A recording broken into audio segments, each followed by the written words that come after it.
we play the national anthem, we would like to take a moment of silence and reflection on those over 4,000 Americans who lost their life on 9/11/2001.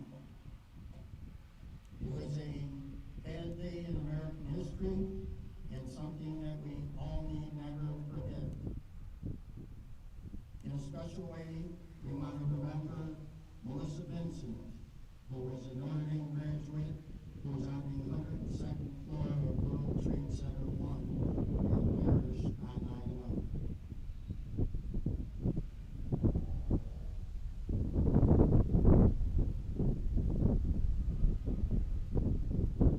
Thank you. Now we will play the national anthem to honor our memory.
Hello everybody and welcome to Notre Dame High School here on Union Street in Batavia. My name's Alex Brasky alongside Nate Ryder for the Batavia Daily News YouTube channel. Here to take you through this afternoon's action between the Notre Dame Fighting Irish and the Cal Mum Byron-Bergen Raiders. Before we get into this afternoon's broadcast, we'd like to first and foremost thank our sponsors for this afternoon. Beginning with Casella Waste. Are you looking for residential pickup at your house, a dumpster, or roll-off service for your place of business? Call Casella Waste and check out their great rates on local waste removal. Casella is your #1 provider for all your waste and recycling needs. Casella, always putting your waste to work. Call 585-308-0662 today. Also, TF Brown's in Batavia. Whether you're looking for a great place for lunch or dinner, a place to relax and enjoy a beverage, or a place to hold any type of party or get-together, TF Brown's is ready to meet your needs and budget. Also, Empire Tractor in Batavia. Check out their website, empiretractor.com. Empire Tractor is proud to sell Dixie Chopper zero-turn mowers, which is the world's fastest mower, and they are now selling and servicing the Coyote line of tractors, mowers, and utility vehicles. Also, George and Sweet Sales and Service, a full-service equipment dealership located in Pavilion, New York. Call or visit George and Sweet at 7155 Big Tree Road in Pavilion, 584-3425, or log on to georgeandsweet.com. Also, Howard Hanna and Realtor Kenneth Klein. Contact Kenneth Klein, your hometown realtor, providing you with the same level of service when purchasing or selling your home. Call 297-0764 for more information. Also, Remedy Staffing, a full-service staffing agency that matches applicants with jobs in Livingston County and Genesee County. We recruit for local businesses in their temporary, temp-to-hire, and direct-hire jobs in manufacturing and entry-level clerical or skilled roles. For Livingston County, call 226-6090, and Genesee County, 219-4096. Also, KMS Dance Academy. It's the final countdown. Classes have started, but there's still time to join in on the fun. Call or text 409-6875. This is our 5th year, and we've only just begun. KMS Dance Academy, dream big and believe. Also, Bubba's Landscape. For all your residential and commercial lawn treatment needs, call Bubba's Landscape. You will spend less time on lawn care and more time doing things you love. Call now for an estimate, 768-6578. Also, Western New York Concrete. Pave your way to success. Since 1946, we've been proud to provide our concrete services throughout Genesee County and the rest of Western New York. Contact us today for custom concrete driveways, custom concrete patios, and more. Western New York Concrete, 343-6850. And, of course, we'd like to remember the fallen on this, the 20th anniversary of September 11th, 2001, You heard Notre Dame Athletic Director provide a moment of silence for the crowd in attendance, and we'd certainly like to keep all those lost in our thoughts here this afternoon.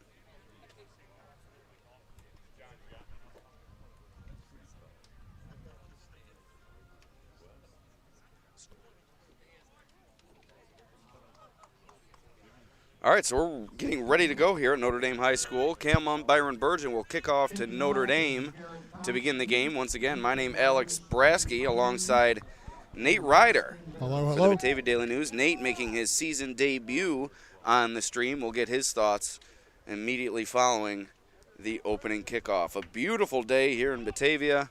Two teams that we believe will be quite even with each other, so we should have a good game here at Notre Dame. A nice kick fielded inside the 10, and here comes the return from the Irish all the way to about the 18 or 19 yard line. Bryson Berry on the return for Notre Dame. So Nate, you took a deep dive into this game in your weekly preview on the Batavia Daily News website and in print. Why don't you give us a quick breakdown of what you expect here this afternoon between the Irish and Raiders? Well, yeah, I saw both games last week. I watched the Leroy Caledonia game, and Coach Zambito was nice enough to give me the film of their game, so I got to watch that. And it's hard to tell because Leroy's defense is so good. Caledonia wasn't able to do much offensively. Notre Dame, it looked good at times, and at other times didn't against what appears to be a less than average York Pavilion team.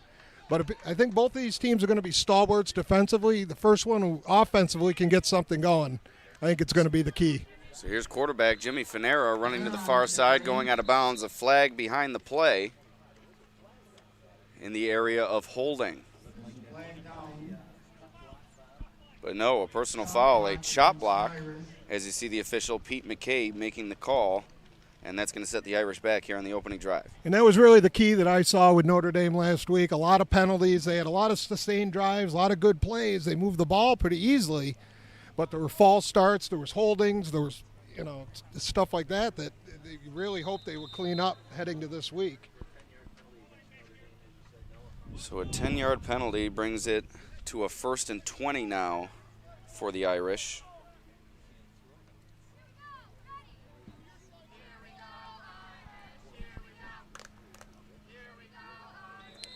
And another penalty.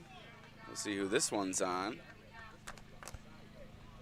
Looked like it's offside on Byron-Bergen.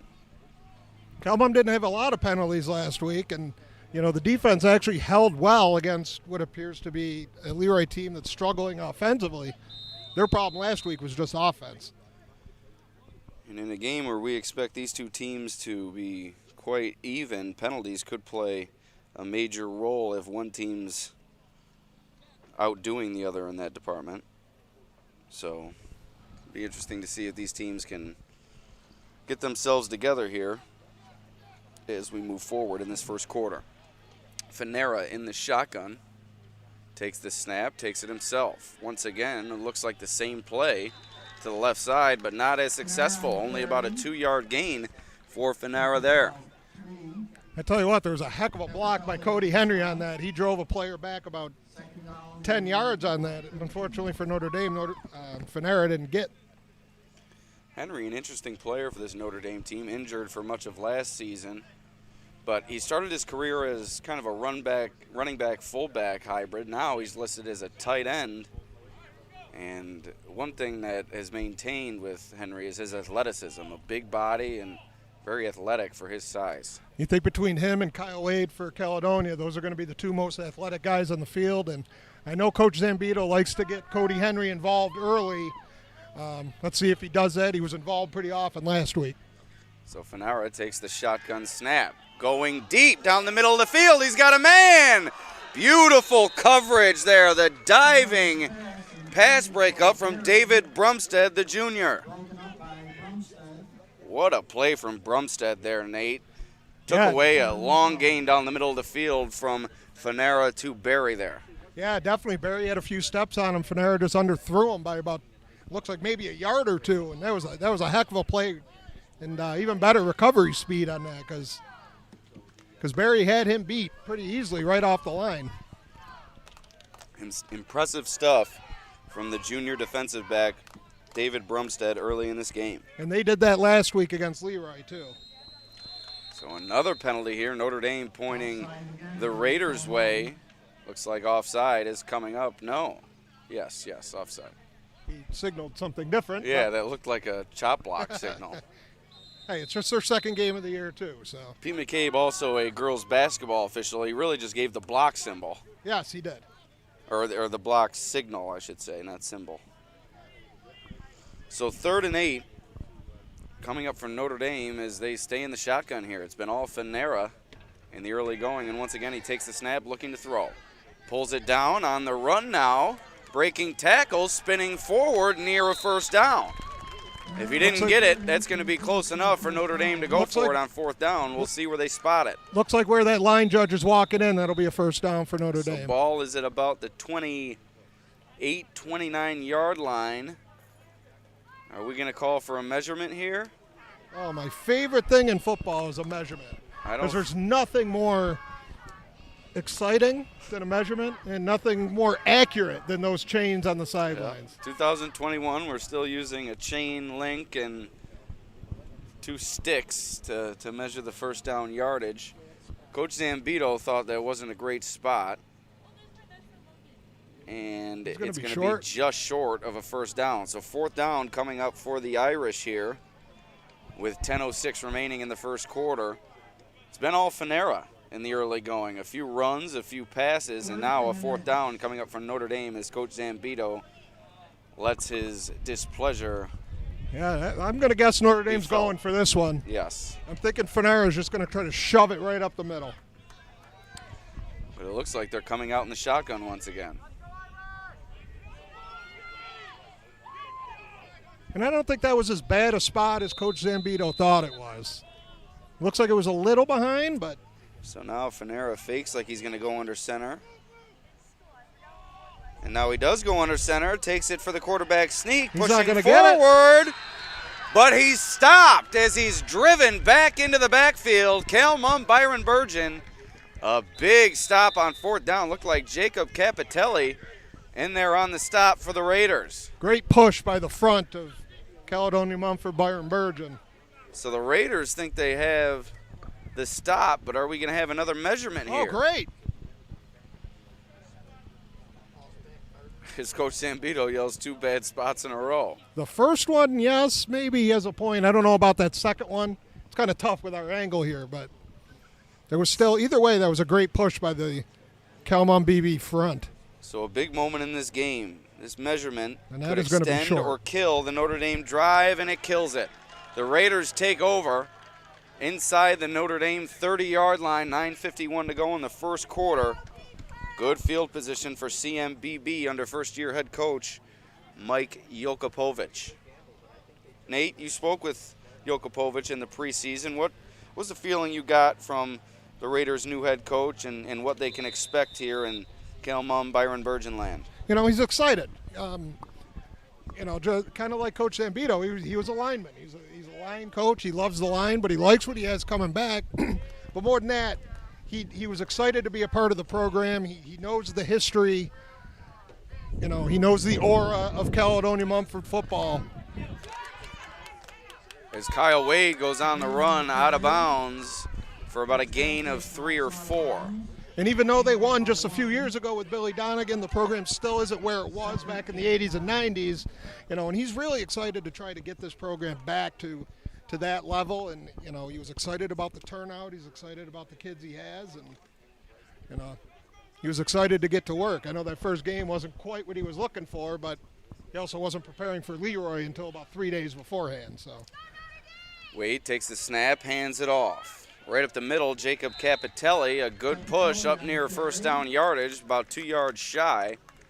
And as Nate said, Calmon football throughout history has been known for 2 things, championships and consistency. They had the championship figured out a few years ago, but still struggling to find that consistency as a program, kind of up and down these past several years. I tell you, I was watching the game last week. They didn't use Capitelli enough, I thought, and I was hoping they would.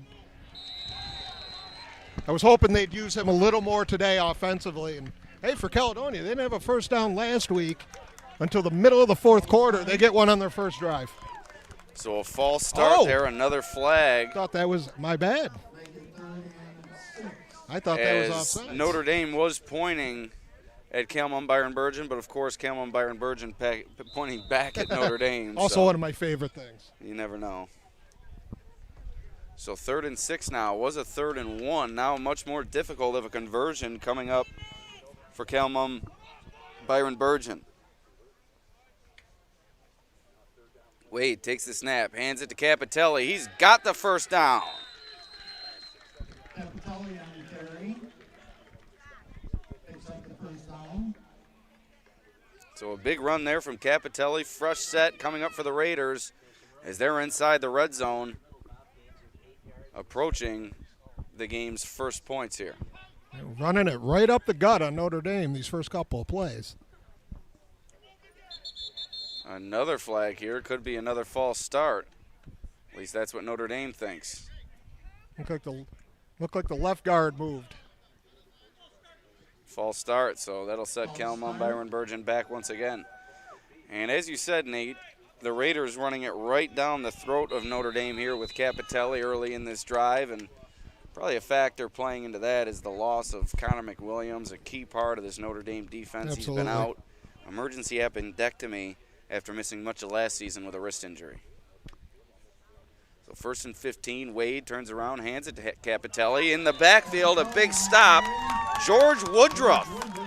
And one quick note on George and Jake, Nate, as was pointed out to me before the game. Let's see if I can track down the information. I should have been more prepared, but I was planning on getting into this later. Would they be Tom Woodruff's? The Woodruffs and the Capitellis are relatives. Wow.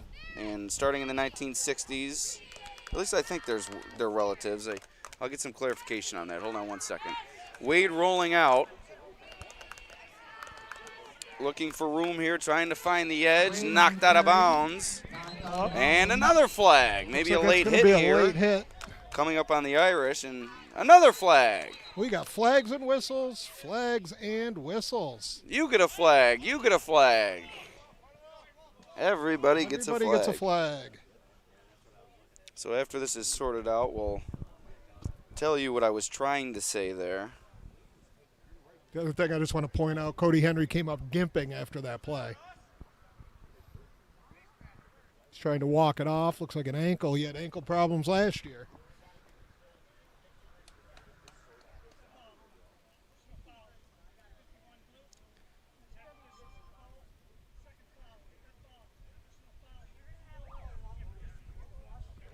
So 2 personal fouls called on Notre Dame there, and that's going to give Byron-Bergen a first down, and that's not what Notre Dame needed. They had Byron-Bergen going the wrong way, and now they're set up in prime position to punch it in. And what I was trying to say, throughout the Woodruff and Capitelli family history since the 1960s, there's been a Woodruff versus a Capitelli on the football field pretty much each season. Most of those games were played at Leroy or Caledonia between the Knights and the Raiders, but today, the end of an era. Woodruff versus Capitelli, Notre Dame versus Byron-Bergen. George Woodruff and Jake Capitelli, so a lot of family history there between the Woodruffs and the Capitellis. Whoa. An early snap, Wade under duress. Yeah, they're definitely. And he's taken down. Looks like he wasn't prepared for that, Nate. That was bizarre because there really wasn't a penalty. Because the center snapped it, nobody else moved, so it wasn't a false start. I think that typically is a false start, isn't it? I mean, he snapped it, and nobody. There was nobody who moved on that play, and that was bizarre because it looked like there should be a penalty, but there's not. I thought that was an illegal procedure of some sort, but I mean, if he doesn't I snap stand it corrected. And everybody else moves. As we thank our sponsors once again here as a timeout has been called. Casella Waste. Also, T.F. Brown's in Batavia, Empire Tractor, Georgian Swede Sales and Service, Howard Hanna Realtor Kenneth Klein, Remedy Staffing, also KMS Dance Academy, Bubba's Landscape, and Western New York Concrete. And, of course, we honor the fallen here today, September 11th, The 20th anniversary of one of the most tragic events in our nation's history. I remember exactly where I was, Alex. What were you, 3? 10. You were 10. 10 years old. So I remember the day vaguely, but it's not as clear to me as some others. I do remember, like everyone says, beautiful day. Yeah, Got out of even school here at it was. Jackson Elementary and went over to a family friend, the Blevins' house. I was being kind of babysat after school that day, not old enough to stay home alone. And me and Mr. Blevins on the porch listening to the radio. Chilling experience for sure as Capitelli takes the carry on the 2nd and goal. And that's at about the 5-yard line is where he's brought down. Going to bring up a 3rd and goal now as Byron-Bergen looks to go quickly here. And it looked like Byron-Bergen moved once again. BB is definitely shooting themselves in the foot if this sticks with a the Raiders need to get the snap count figured out here. But they may be saying that Notre Dame jumped into the neutral zone. Nope. Yeah. And it looks like they're going to give Damon Lindsay a break after that play.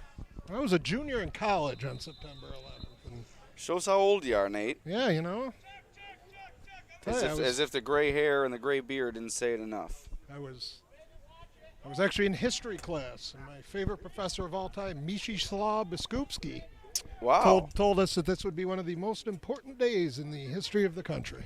Pronunciation very questionable there as Wade on the run throws it, and it's broken up. Woodruff again. George Woodruff, a strong start to this game defensively for the Irish. He had an excellent game last week against York Pavilion, both offensively and defensively. So now it's 4th down, and what looked like they were about to punch it in. Now Notre Dame has a chance to overcome those 2 personal fouls and the turnover on downs. Yeah, story of this game in the early going, penalties. 6:11 remaining in this first quarter. Wade looking to convert this 4th down into a touchdown. Wade looking into the end zone. He's got a man over the middle. Touchdown, Raiders. Wow, what a pass by Wade, right on the money. Wade to Scott Essig for the touchdown on 4th down. A nice route breaking off the slant pattern. Got in front of the Notre Dame defender. And Wade able to find Essig for the score. So 6:04 remaining in this first quarter. It's a 6-0 Byron-Bergen lead awaiting the 2-point conversion attempt. You know, I didn't see who the cornerback was, but he was definitely behind on that slant, and that's not where you want to be when there's only about 10 yards to go. Wade, handoff to Capitelli, breaking through tacklers, finding the goal line, and in. It's in. Capitelli gets the 2-point conversion, and it's now 8-0 Byron-Bergen. So Coach Zambito going to talk things over with his Irish here as they had some positive moments in that drive, but too many penalties and too many missed opportunities there. And like you said, Nate, it was questionable coverage there, a little bit too soft on the far side. You kind of want to lay off there. You don't want to give up kind of the pump and go with a 10-yard distance until the end zone, but you certainly don't want to allow the receiver to get underneath you and go wide open across the goal line. In that case, I'm taking my chances with a fade or a 10-yard out rather than that slant because, you know, it wasn't easy, but Wade and Essig really made that look easy. I don't think the Notre Dame defensive back closed quick enough on that play. I think maybe the idea there was to play soft initially, but once you see him break that route off, you got to come up and you got to lay the hit on him before he's able to find his way into the end zone. I mean, he definitely got there. He was just about a half a second late. But great start for the Raiders. Another good kick. As here's the return from the Irish. A good return. As good blocking up front from the Notre Dame return crew. I'll be honest with you, I don't know how he held on to that ball.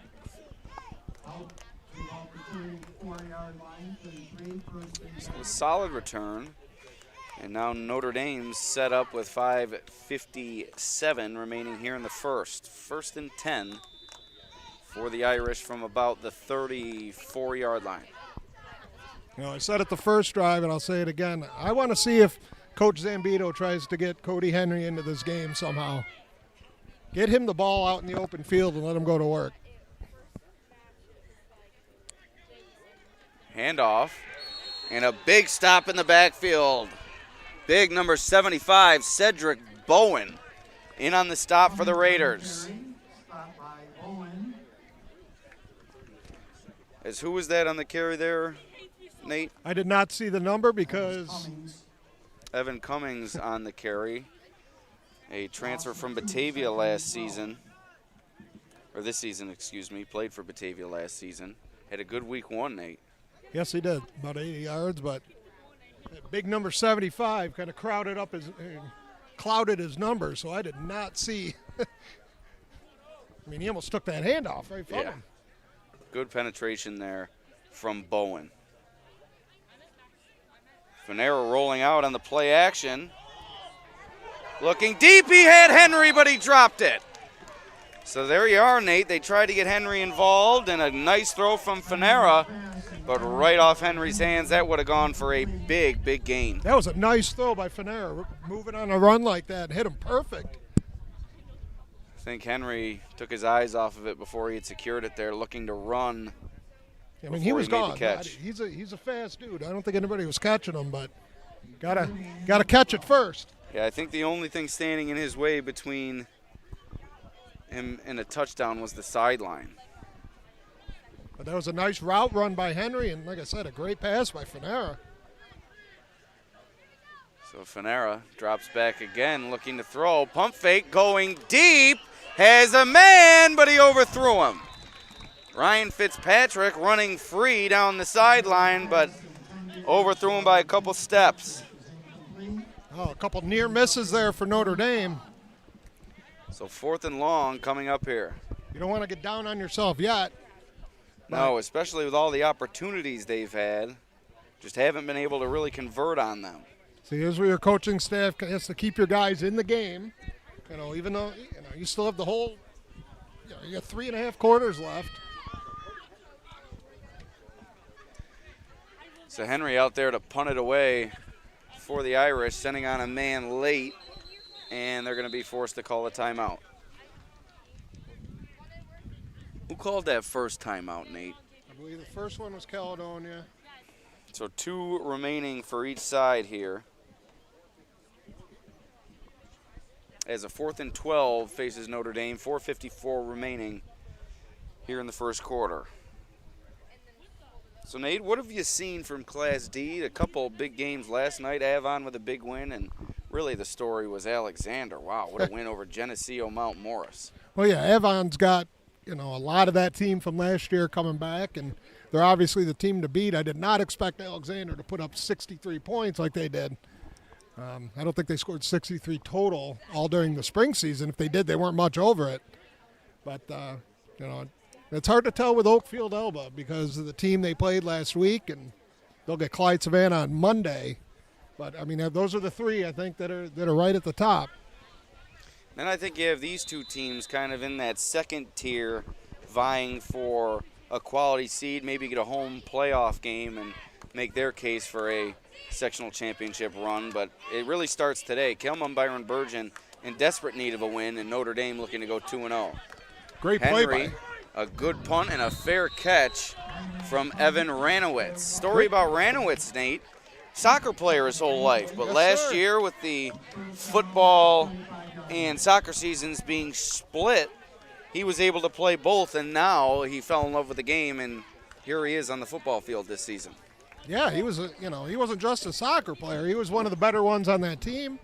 He'd been there forever, and a lot of people say that with football. You get the taste of it, and he did, and it looks like they talked him into coming back out, and he's going to be a key part for this team, both as a wideout and a receiver and defensive back this year. Ranowitz also a quality basketball player for this Cal Mum Raiders athletic program. As Wade takes it himself, spinning forward, Looked like it was Woodruff in there on the stop, along with number 51, Anthony Edwards. I don't know who. Somebody went the wrong way. Either it was a running back, I believe Capitelli back there, or Wade turned the wrong way because he turned to hand it off and there was nobody there. Another good basketball player is Wade, Livingston County News Player of the Year last year. Led Calmum to a great regular season and one win away from a sectional title before they were upset by Oakfield, Alabama. Wade on the run. And Woodruff in there again. I'll tell you what, Nate, Woodruff's been all over the field on defense. Yeah, like I said, he was last week as well. You know, and Coach Zambito, when I talked to him before the season, was really excited about George Woodruff. And you know, he's not the biggest guy around, he said, but, you know, he's one of the toughest ones you're going to find out there. And this is a big early third down for Notre Dame's defense. Huge play. Wade takes the snap on the run. Vincent DeRizio and Woodruff in there on the stop. That's going to bring out fourth down for the Raiders. You know what, Nate? It's always good to see alumni at these games. 3 quality alumni here for Notre Dame. Mark Sanders Jr., Jedediah Reese, and Noah Johnson, 3 members of the Irish championship team a few years ago, here to watch some of their buddies and some of the young athletes in this Notre Dame program. Look at the hair on Noah. Yeah. That is a great mop. He always had good hair. He's got that thing working. He's been growing that since high school. So here we go, 4th and 4 as the Raiders have lined up to punt. And that's a good punt. We've seen some good kicking both in the punting game and the kickoff game here this afternoon. And look at that ball roll all the way inside the 10-yard line. You know what, Nate? That's about a 50, 55-yard punt from, I believe, who was it? I had the number, Essig, now I forgot it. I believe Essig is the punter. Essig. Big kick from Essig there. And he got hurt last week against Leroy a little bit. On there's a block punt, and he got hit pretty hard, but good to see him back in the game. He's obviously key part of this offense and defense and special teams. And another solid basketball player for Coach Dickens.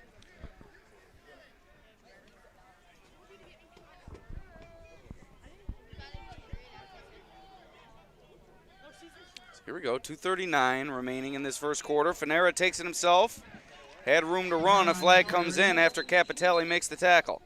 Looks like that's going to be on Notre Dame again. Looks like in the area of a hold. You don't see the line judge throwing holds, but it will be a hold on Notre Dame, seeing if they want the penalty or not.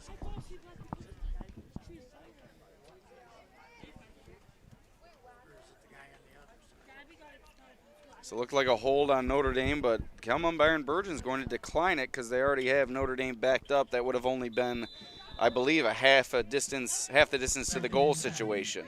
Yep, and Fanera did not get anything on that run.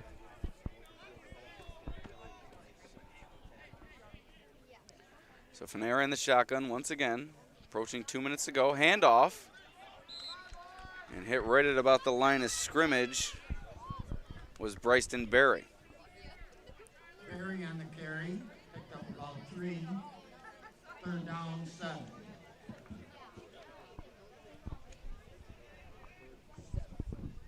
We've said this about 3 times already, but another big third down for Notre Dame. You know, at the same extent, and for Caledonia, you get a stop here, you're going to get really good field position.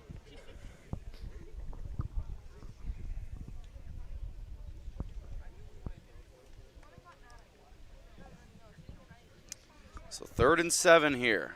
Big play for Notre Dame, trailing 8-0 as they try to find some momentum here, and a flag comes in. We got delay a game here, Nate? It didn't appear that delay it took a game, that long, so that's going to set Notre Dame back. It's going to be about a 3rd and 11 or 12 now. It really didn't seem like it took that long, but 3rd and 11, 3rd and 12.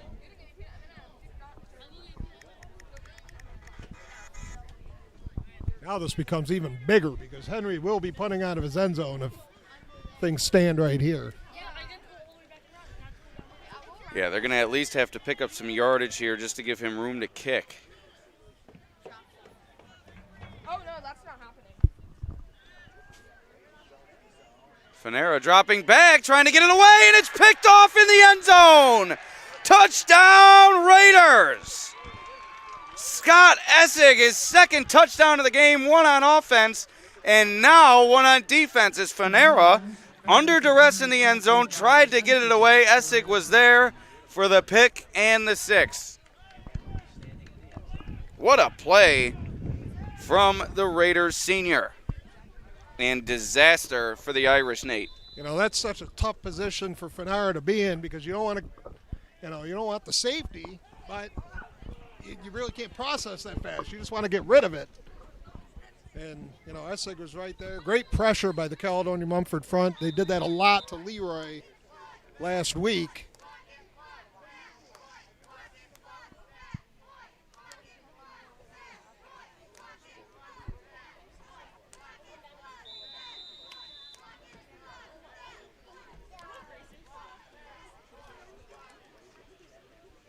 Capitelli on the handoff, looking for the 2-point.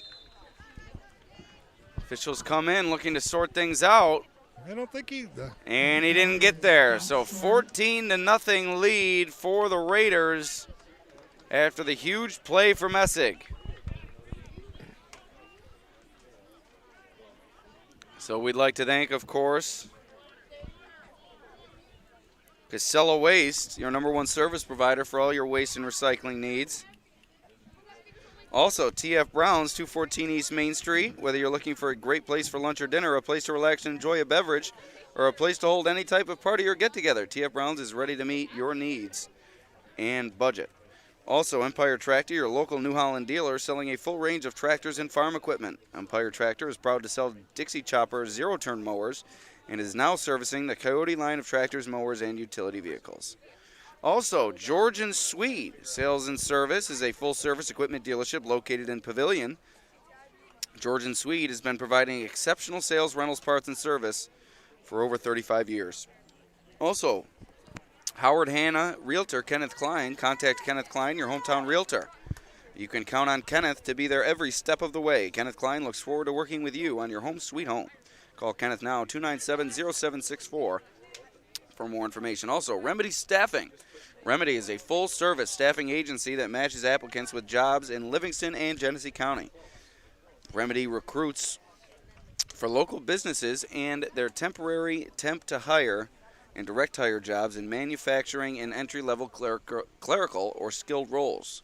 219-4096 for Genesee County, 226-6090 for Livingston County. Also, KMS Dance Academy. It's the final countdown. Classes have started, but there's still time to join in on the fun. Call or text 585-409-6875. KMS Dance Academy. Dream big and believe. So here's the kick from the Raiders. Sorry for the late get up on the camera. Fielded by Notre Dame on the ground. Here comes Barry right up the middle, pushing his way to about the 35-yard line. Also, we'd like to thank Bubba's Landscape. For all your residential and commercial lawn treatment needs, you will spend less time on lawn care and more time doing things you love. Call now for an estimate, 768-6578.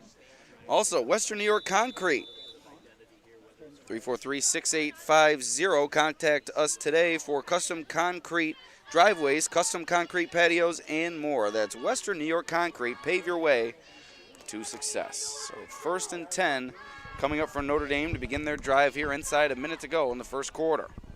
As they look to battle their way back from this early 14-0 deficit following the pick 6 from Essig. Fanera fakes the handoff, and the ball comes out. Who's got it? Calmon thinks that they do. Looks like Notre Dame ended up getting it. Caledonia had it initially. So crisis averted there for the Irish, as that was almost adding insult to injury. That was about to go from bad to worse for these guys. Coach Mike Rapone telling Fanera to settle down. And I'll tell you what, Notre Dame's not getting any push up front against this not massive as in weight-wise line, but these guys are tall. You got Poles Harrison up there. You got Tyler Pangrazio, the smallest of them, in the middle there, but you're right, they have size up front. Do the Raiders. Joe Truer for the Irish, a big boy, but other than him, really undersized is the Irish front. A good run there from Evan Cummings. Strong running for a good gain, and that's going to give Notre Dame an opportunity to convert here on third down. I think that's what they're going to have to do, more misdirection. But the timing on their misdirection, I haven't loved it. It hasn't really been effective. You're right. They're not really selling the fakes, and I think that's led to Kelmon Byron-Bergen really just they're telegraphing it. They're breaking right into the backfield, and those fakes really aren't having an effect for the Irish. I don't Absolutely. think. It was more the point of, they're not going to be able to run it right up the middle. They're not going to be able to run halfback dive. They're not going to. They're going to have to try to get on the outside, and use some of that speed. Something else you'd maybe like to see, maybe a little pre-snap motion, get the defense moving around and thinking about some different things. It's easy for the defense when they see the look pre-snap, and it's the same thing post-snap. And Notre Dame, they were a little more creative last week, at least as the game got going, and maybe they will this week as well. But they did do a lot of that with Fenard just rolling out and kind of that read, that run-pass option. But playing this Caledonia-Mumford BB defense is a different animal than York Pavilion. No offense to York Pavilion.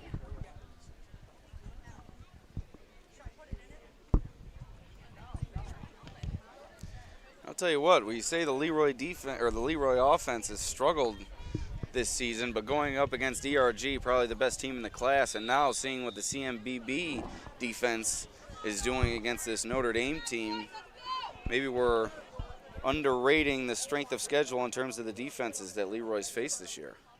So Fanera faking the handoff, rolling out on the run, trying to find Woodruff on the dive, bobbling, and I believe it was incomplete. Yeah, and that wasn't going to get anything anyway. No, that was right back to about the line of scrimmage. So it's a big call here for Coach Zambito. Do you take the chance and go for it, or?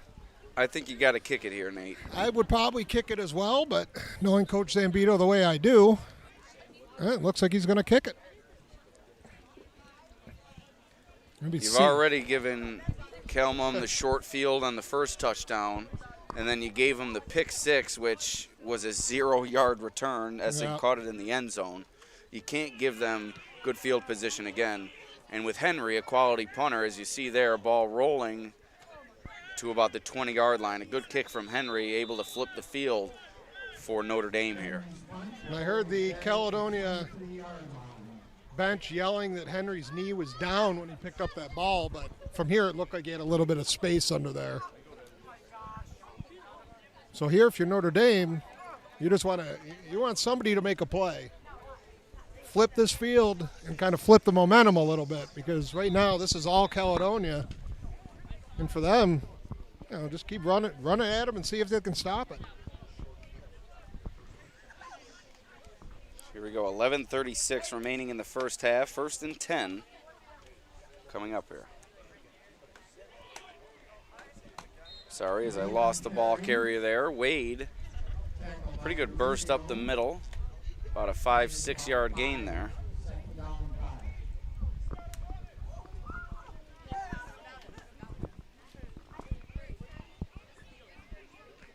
A lot of dejected looks on that Notre Dame sideline and on the defense right now, and not something you want to see with the second quarter just starting. This is where leadership comes into play. This is where you need a team leader to get everybody together and say, listen, we're only down 2 scores. We scored that last week. We can score it again this week. And you really got to keep the emotion involved. Football, a very emotional game. If you lose that, it really is not going to go your way. It looks like we may have our third measurement of the game here. Another measurement. Awesome. Or maybe an injury? Do we have an injury? Nope, they're going to measure. I love it. He's a yard short, and we're measuring. Little late finger on the game clock here by Notre Dame baseball coach Rick Rapone. Otherwise, nice job today, but first flaw of what I expect to be many here this afternoon. Poor Rick. Coach Mike Rapone, basketball coach, a beautiful spiel at the beginning of the game honoring the fallen in 9/11. Are we just keeping the clock at 10:30 then? Or? Including Melissa Vincent, one of Notre Dame's own here. So nice job by Coach Rapone and Coach Rick Rapone just trying to catch up here.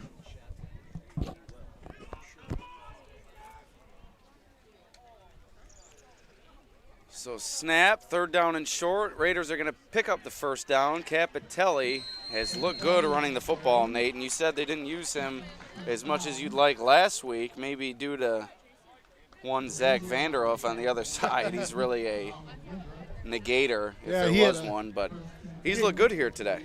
Yeah, he has. And like I said, Caledonia Mumford BB didn't do much at all offensively last week, but I do like seeing Capitelli getting some work early on here. So Evan Cummings slow to come off the field for Notre Dame, grasping at his knee. Doesn't look to be serious, but he's forced to take a play off here.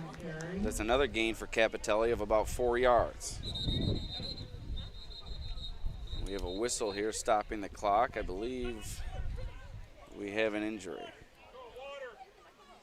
It's never good when they whistle it like that. Now it looks like Damon Lindsay down for the Raiders.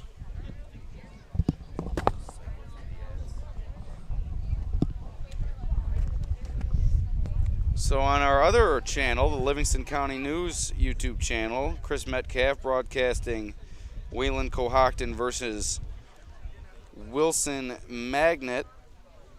We'll get you an update from that game in a moment,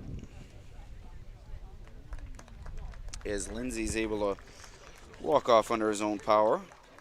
18-6, Dansville-Waco in the lead there in Rochester.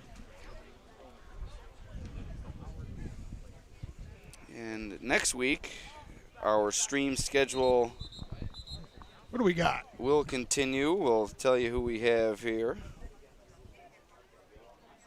We may add a game. We may do the Oakfield-Clyde-Savannah game, depending on how I'm feeling. You're going to drive to Mid-Lakes? Come Monday. I won't follow you to that one. I'm considering going down to that game. Either way, we'll probably have coverage from that game, so stay tuned. So here's the second down and about 5 for the Raiders. Snapped away, turns around, hands it off to Capitelli, chopped down by Anthony Edwards. He and Woodruff have really done it all for this Notre Dame defense here this afternoon. I tell you what, this Raiders offense is getting 4 or 5 yards a run. I think you said it well earlier. They're bullying Notre Dame up front on both sides of the ball, and that's allowing Capitelli to get through the line of scrimmage with speed each and every play. Yeah, he's not getting hit for at least 3 or 4 yards. Capitelli. Nice vision there. Yeah, I was just going to say that. It's another underrated part of his game. I think he sees the field well as soon as he gets the ball in the backfield. He knows where he needs to go, and he's decisive with it too. Sharp cuts and typically the right cut. Great, another measurement. I was hoping we'd get about 7 more measurements today. We're going to have to start calling Pete McCabe, Pete Measurement McCabe here. Notre Dame had some good pressure, some good push that time for once today. But like we said, Capitelli with the vision kind of scooted around it. So next week, our live stream, only one, no Saturday game as far as I know right now. Leroy versus Hornell at Leroy on Friday night at 7:30, and it's a first down for the Raiders. Nate, you going to join me for that one, or you got kid duty that night? It's not in Hornell, is it? No, Leroy. It's literally right in your backyard. I may have to take the 34-second drive over to the high school. You would drive. Of course I would drive. I'm old. Even more reason for you to walk. So one thing you missed before the live stream was turned on. Our table here at Notre Dame took a dive. We almost lost all of our equipment. The handoff up the middle. I think that was kind of both of our faults, Nate. I kind of gave you bad direction, and I just wasn't paying attention to what I was stepping on. It happens. But that certainly made things interesting. It's always something with these streams. Obviously, at high school facilities, a lot of the time, not the state-of-the-art press boxes. But, boy, are we grateful for these athletic administrations for setting us up the way that they do, allowing us to broadcast these games. As Capitelli continues to carry the mail for the Raiders, and look at him go, dragging defenders with him. That's a first down for the Raiders. Again, great vision on that play by Capitelli. Cody Henry burst through there and looked like he was going to make the play. And Capitelli just at the last minute just kind of sidestepped him and then bullied his way inside the 35. Tell you what, Raiders might be able to give Capitelli the ball on every play and not face a fourth down the entire time. He's getting 4 yards every carry.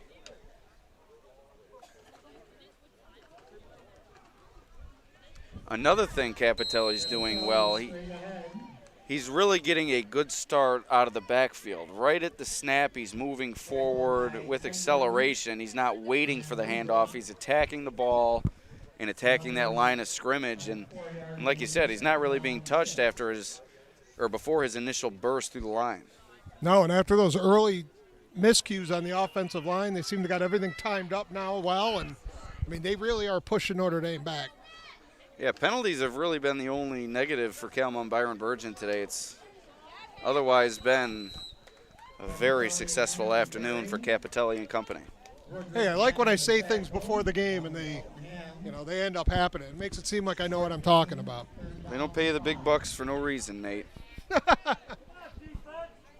Big bucks. Big, very, very liberal use of the word big there. Wade on the rollout, being chased down by Barry, but he evades him. Now cutting up the middle. Good pursuit by Notre Dame. Yeah, nice job there by Hayden Groff, able to clean up the mess after Wade was able to evade tacklers in the backfield. Definitely so a nobody big open. loss there and fourth down coming up. Sorry about that, Nate. Nobody open. Notre Dame had that covered well. And, like we said, good pursuit by Groff there to take care of who is the best athlete on the field right now. You do not want him in open space. He's not going to be easy to bring down. So CMBB inside Irish territory facing a 4th and 8 or 9 as Wade drops back looking to convert. He goes deep down the sideline, coming back to make the play. Guess who it is? Scott Essig. Touchdown Raiders. Essig putting on a show here this afternoon, Nate. Wow. Another great pass by Wade, and he just threw that one up there.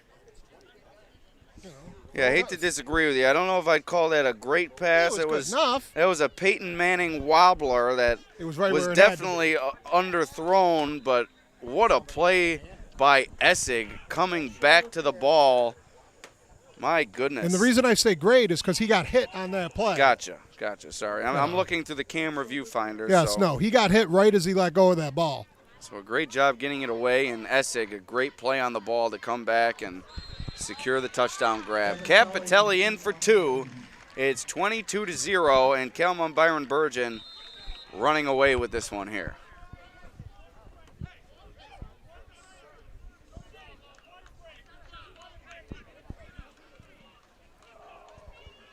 So what can you say, Nate? Scott Essig putting his best case out there for Casella Waste athlete of the game. I mean, it's going to take It's going to take an incredible performance from somebody else here over the final 29 minutes to take it away from young Essig. I mean, Capitelli's done the dirty work, but Essig's getting the glory. Getting all the glory. He had that first touchdown too, correct? Yes, he caught the ball on the slant, the pick six, and now this touchdown grab here. Yeah. Had a good day punting the football, too, when he's had to. I think maybe only one punt. And Now if you're Notre Dame, you start to feel a little disheartened. Things were not going your way. You had a chance there to make a stop.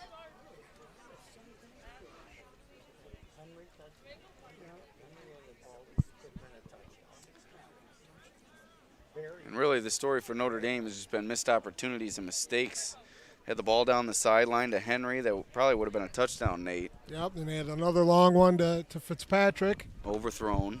It was just overthrown. And then all the penalties, the personal fouls, the offsides, the holdings, the chop blocks. It's not been a pretty afternoon for Notre Dame here. No, and this is huge right now for them. You need to get something on the board right now.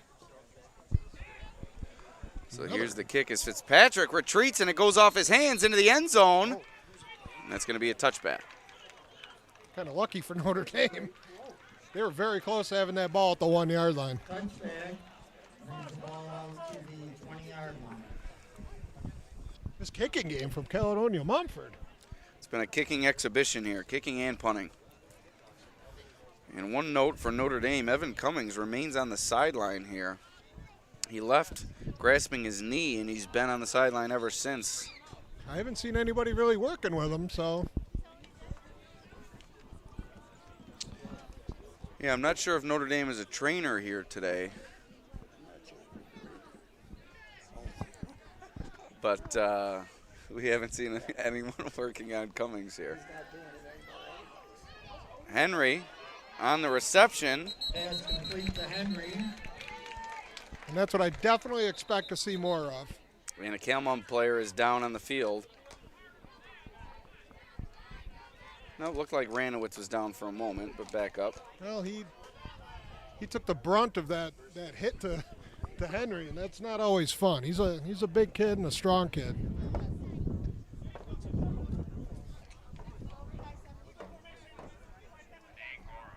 But once again, penalties. I did not see the flag on the play. So a penalty on the Irish. That's going to take away the gain and set them back. I believe it was a procedure penalty there.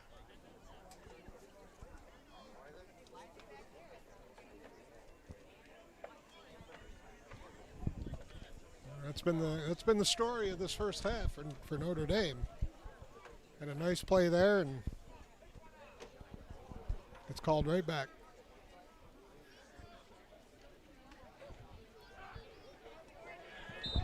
Woodruff on the carry. There's a seam there for Woodruff. Brought down after a short gain. Doesn't even get back to the initial line of scrimmage. Going to bring up a second and long here. Second and 12.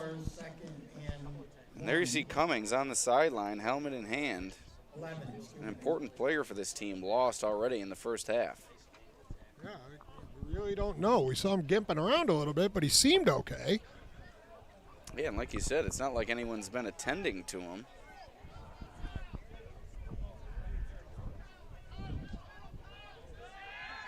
Fanera drops back looking for a man. He has Groff, but just out of his reach, off the fingertips of an outstretched arm. Brings up 3rd and 11. Once again, just missing on some of these plays. A day late and a dollar short. Notre Dame's been all day.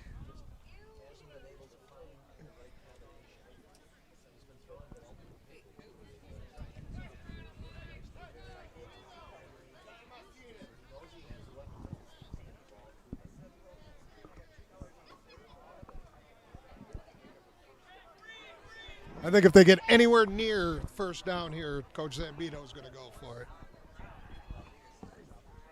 Fanera had That trouble was gaining bizarre. the grip of that ball. He got it away to Henry. And a decent gain there for Henry, pushing his way to about a 4th and 6 opportunity now. 25-yard line. 4th down 5. That was bizarre. So 4th and 5, and I think if you're Notre Dame, you might have to go for it now. Last time they were in this position, I wanted them to kick it, but Looks like they're going with to the way that Byron-Bergen is moving the ball with ease, I think you might need a first down rather than giving the ball back, but I think we're going to see another punt here.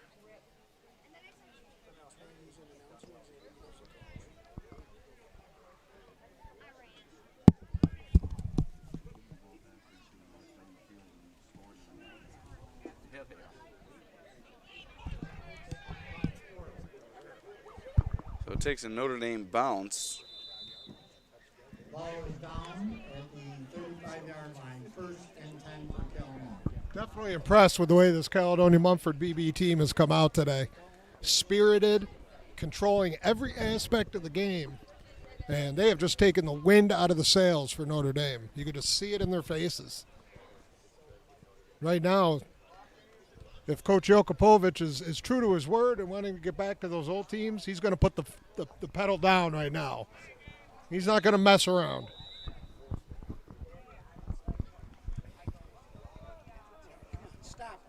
So 3 minutes remaining in this first half. Notre Dame in desperate need of a stop here. Wade takes the snap. Penalty flag comes in. It's going to be a false start on Byron-Bergen. False start. Coach Zambito is attacking this ref on the sidelines. Always love to be close to the sidelines to hear the banter from the coaches to the referees. That's why I always sit behind the Batavia basketball bench so I can listen to your old man. You definitely don't get much closer than here at Notre Dame. We're about 10 feet from the sideline. We are putting a second back on the clock because that is important. We need that second. Another clock issue here at Notre Dame. Of course, because we got Rick running It's our second one of the scoreboard. contest. And Apparently, this 1 second meant a lot. you know, they say you never get time back, and we just got a second. First and 15, Capitelli carries up the middle. Big hole for him. He's brought down by Groff, and it looks like Henry wants a holding call here, and a flag is in holding territory. I think the reason that hole was so big is because there was a hold there. Holding against Caledonia. So that one's going to be brought back. Cody Henry almost had his jersey taken off.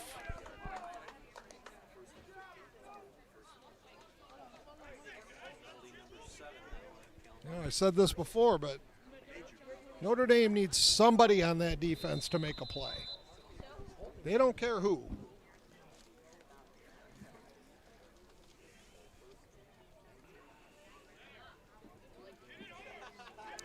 First and incredibly long here for the Raiders. Approaching 2.5 minutes to go in the half. Wade takes the snap, looking to run, brought down near the line of scrimmage. Wade on the carry. As Nate's ride has just arrived, so you hear the sirens. Tackle. Second down.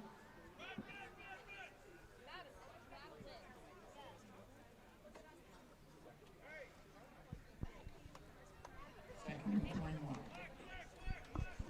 Second and a mile coming up for the Raiders here.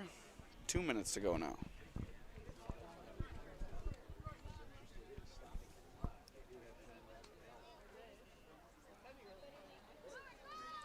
Wade takes the snap, run up the middle. A good stop from the Notre Dame defense. Ball comes out, but Wade's there to recover. They almost had that play they needed, Alex. But again, just short of getting what they needed. That ball popped out. Great awareness by Kyle Wade.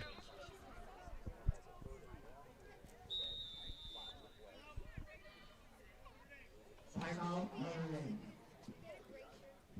So Notre Dame looking to stop the clock here as they hope to get the ball back with good field position.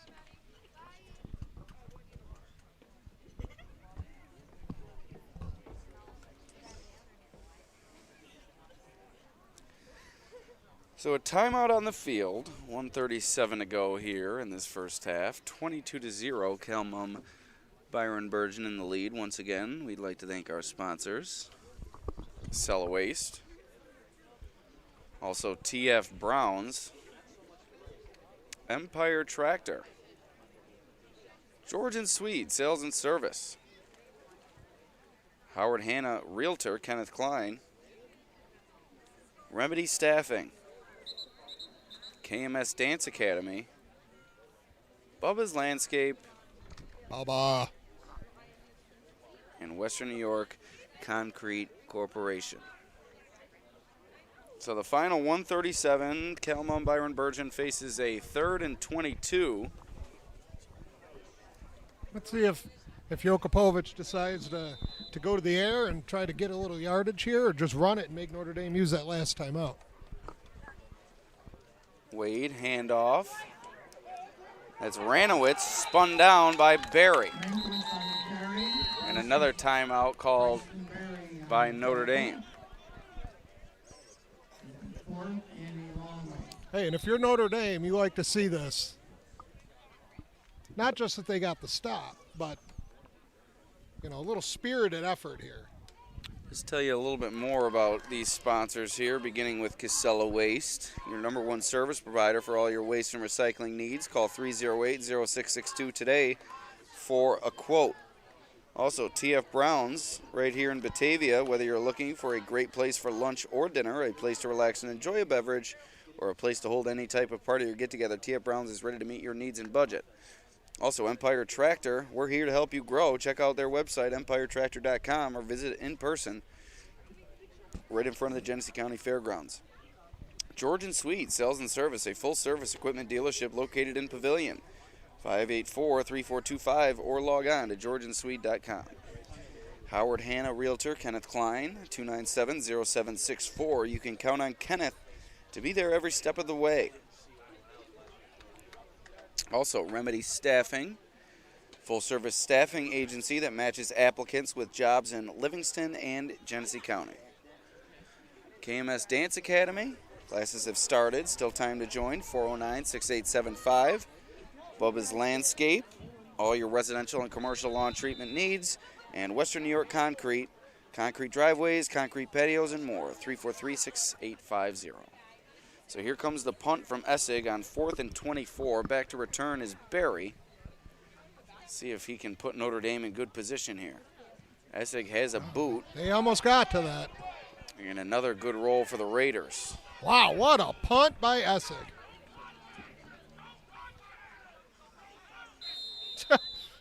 You hear the Caledonia bench yelling, "Don't touch it." And I bet you can all guess who that was. The loud, booming voice of Dan Dickens. I think you could hear that on I think they Ellicott heard that. Street. I think they heard that in Caledonia. And believe it or not, someone still almost touched it.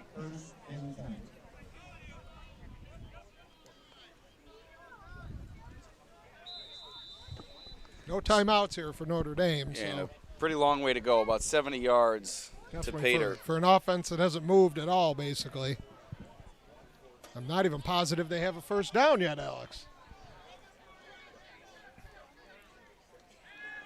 Fanera looking to throw, has a man wide open, and he connects with him. Fitzpatrick on the catch, fighting his way toward first down yardage, but the clock continues to roll.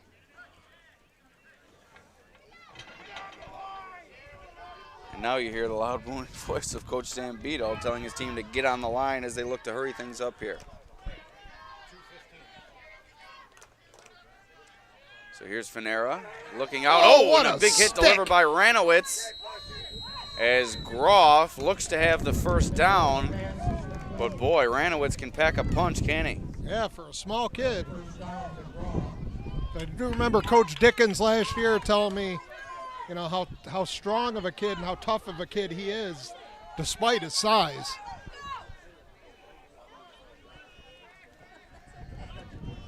Fanera rolling out, looking to throw, but he runs it out of bounds after a gain of about 2 or 3 with 25 seconds remaining.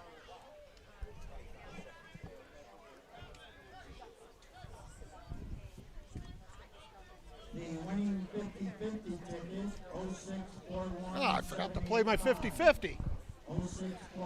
Oh, it's not your day when you forget to play the 50-50.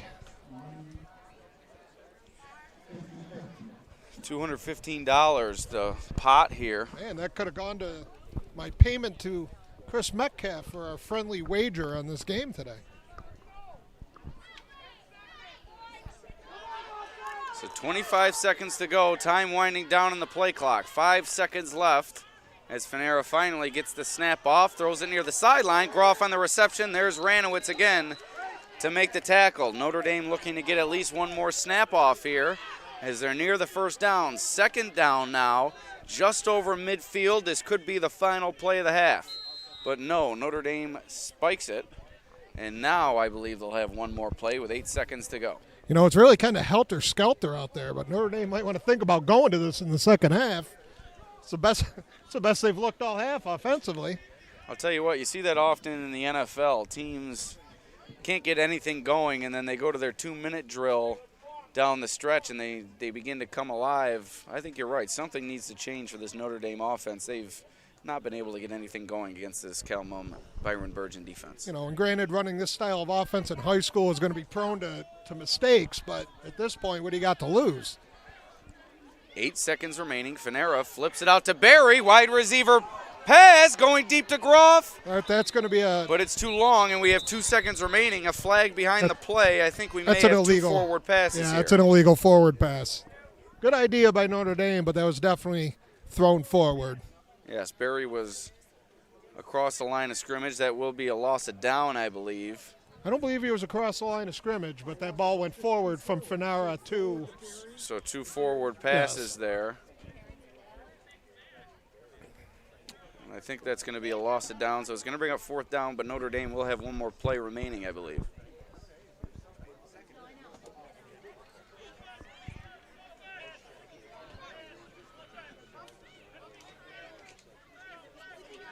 Why is it? First down, it's 4th down. That was only 3rd down. I'm not exactly sure. That would be 4th down for Notre Dame. Confusion on the down here. Official yelled for 1st down for Calmon, but it is 4th down. See if,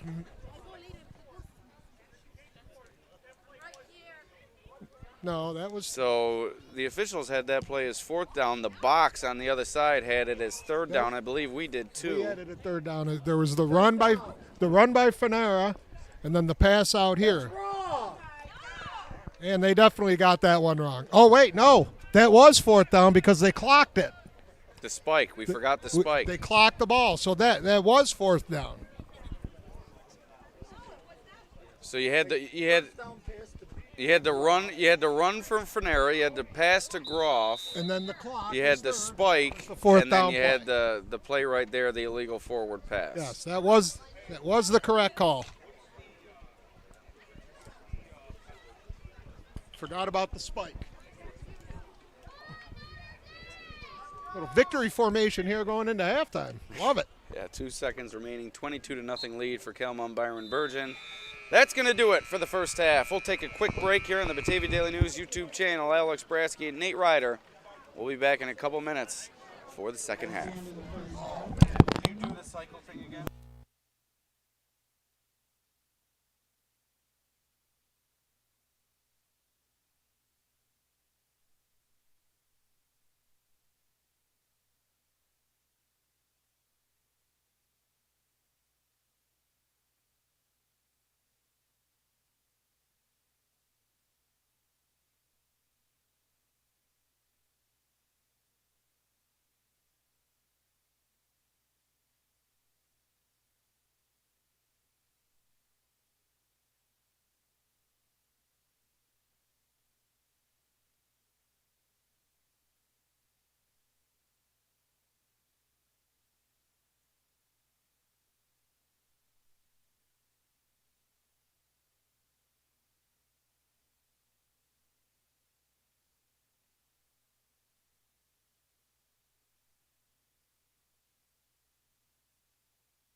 All right, and we're back here at Notre Dame High School.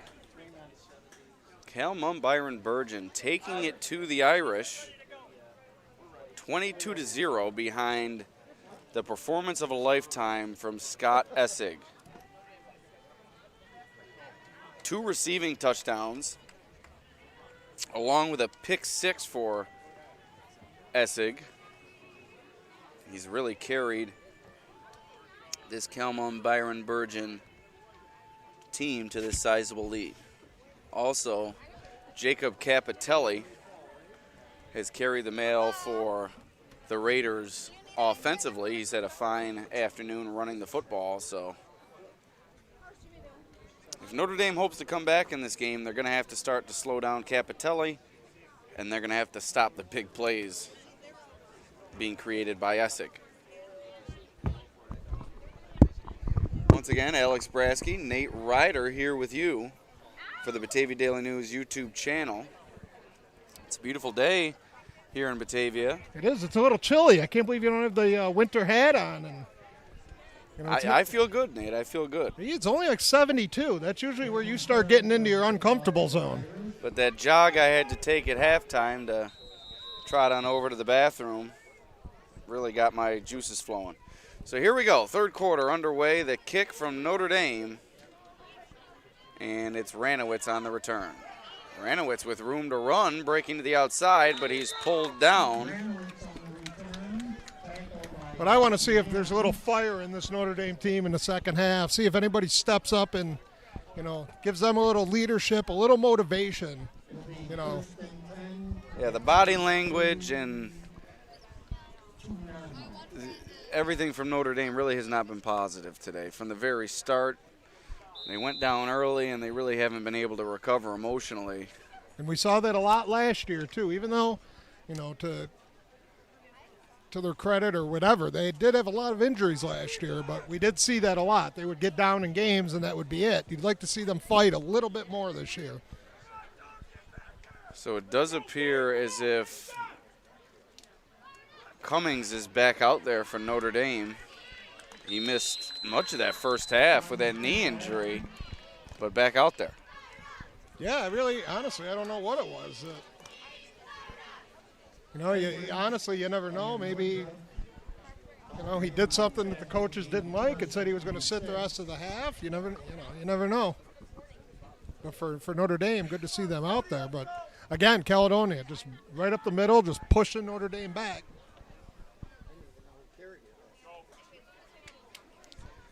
So we got some new blood in there in the backfield as it's a heavy set now for the Raiders. 3 men in the backfield. Handoff goes to Capitelli. As with the 22-0 lead, and with Notre Dame really not manufacturing anything on offense, I think this is a wise move from Byron-Bergen.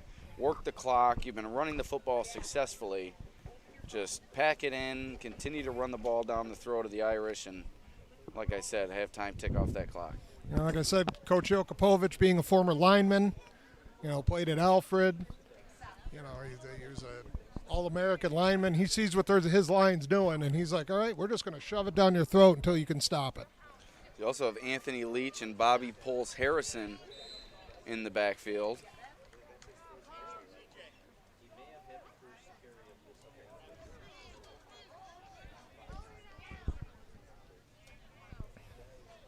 First down, I believe it was Leach on the carry. Got some famous Caledonia names there, Leach and, you know, Poles. One of the most famous Leaches from Calmum ended up playing at Batavia. Ray Leach, probably the greatest running back, if not player, in Batavia high school football history, and one of the greatest running backs in New York State football history. At least one of the greatest senior seasons in New York State history. His uncle Mike Leach played at Caledonia when I was growing up, and he was an absolute animal.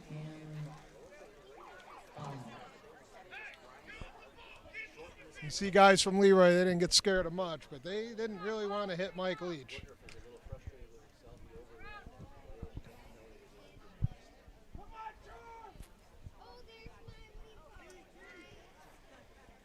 So here are the Raiders, 2nd and 5. As the clock continues to run here, handoff goes to Leach. And he's dragged down. Woodruff in there on the tackle, along with Edwards, also Henry and Dorizio. Was anybody not in on that tackle? You named half the team. That was a good gang tackle. I think we're seeing more intensity here already from the Irish to begin this second half. It looked like Leach ran into his own blocker there, which kind of stalled him a little bit.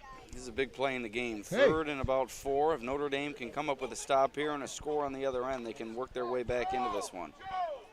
One of these third downs again. Notre Dame has yet to have things go their way on one of these big third downs.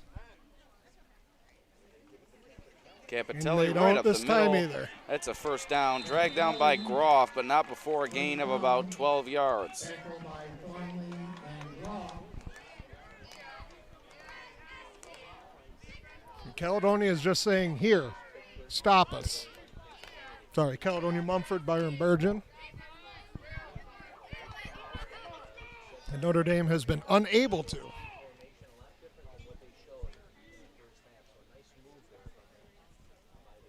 So Dansville Wayland Cohocton has beaten Wilson. They've advanced to 2-0 their first season together and at Class B. So a good start for D/WC.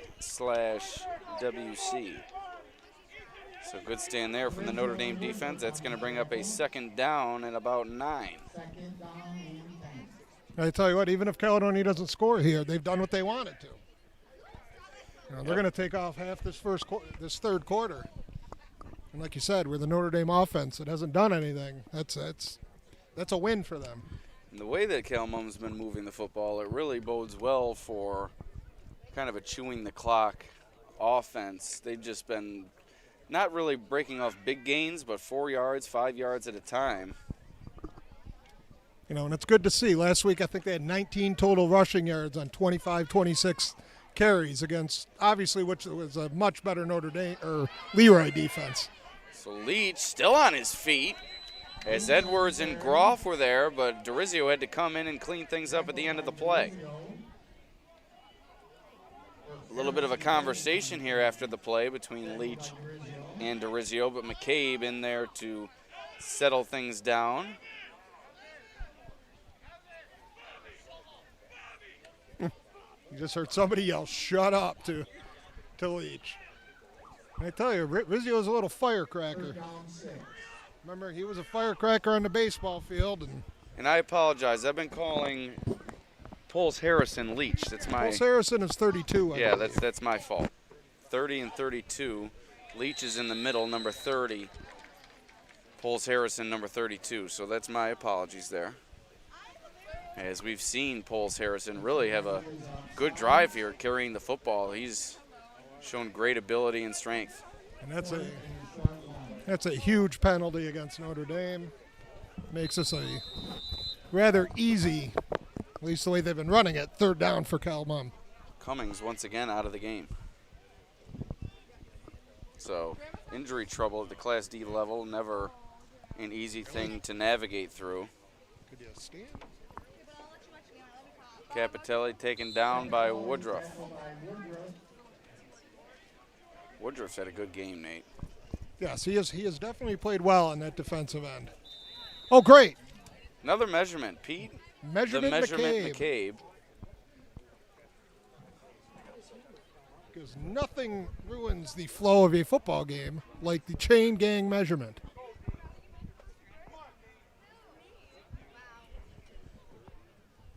This might set the record for most measurements I've ever seen in a ball game. That's never a record you want to set. I mean, they have all been fairly close, don't get me wrong. No, one was like a good yard away. This one looks close. Not really. So first down for the Raiders. They might take this whole quarter with them. This is an impressive drive, and like I said, they're not doing anything fancy. This is Jokopovich football, as you've been saying. Yeah, he's got to love this over there.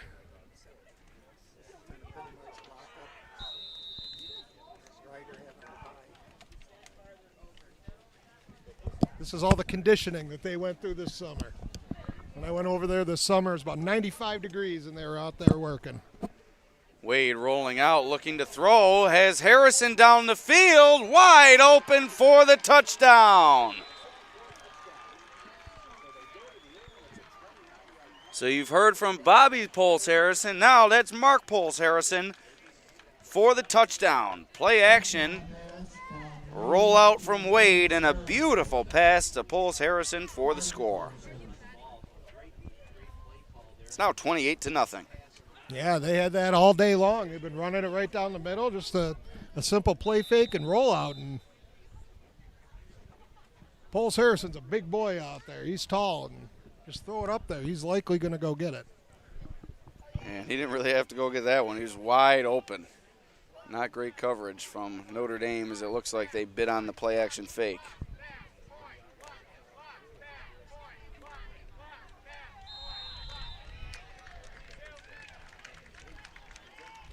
So it looks like that was Leach in there for the 2-point conversion.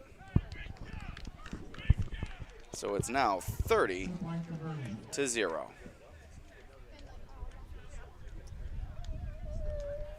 So not much resistance here from Notre Dame this afternoon. It's been a struggle on both sides of the ball. Penalties and a lack of offense has disallowed them from gaining any semblance of momentum in this one.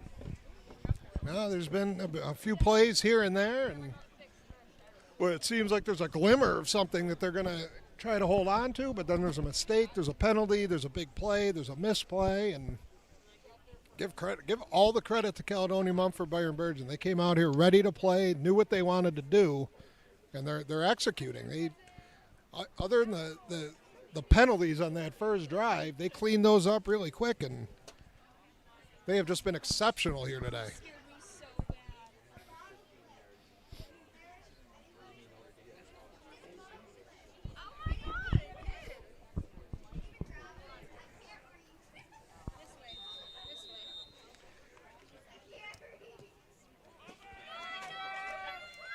So the kick to Barry, fumbles it, picks it back up, knee goes down. That's going to bring the play dead.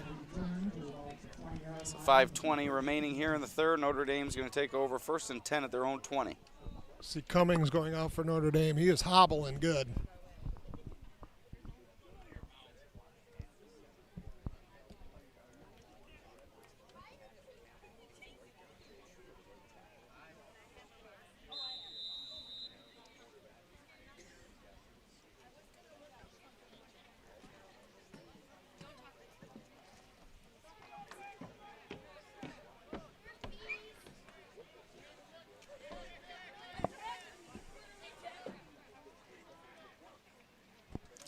Snap to Fanera, dodging tacklers in the backfield. Here's a good gain for Fanera, and a flag comes in. It was definitely a hold or personal foul on that block. Kind of weird that it came. It's a hold, but it. Once again, every good play that Notre Dame has, there's a penalty. And I'm not lying when I say nearly every single one. Every play, you are correct, sir.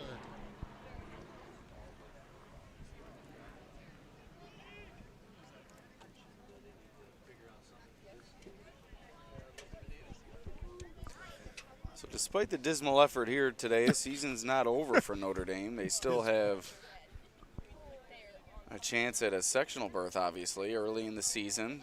Picked up a win in week 1, so looks like they're going to fall to 1-1, but plenty to look forward to for this Irish team. And on the other side, for Calmon Byron-Bergen, what momentum they can gain off this game. It's been quite the performance from the Raiders, as Woodruff takes a carry for about 2 or 3 yards.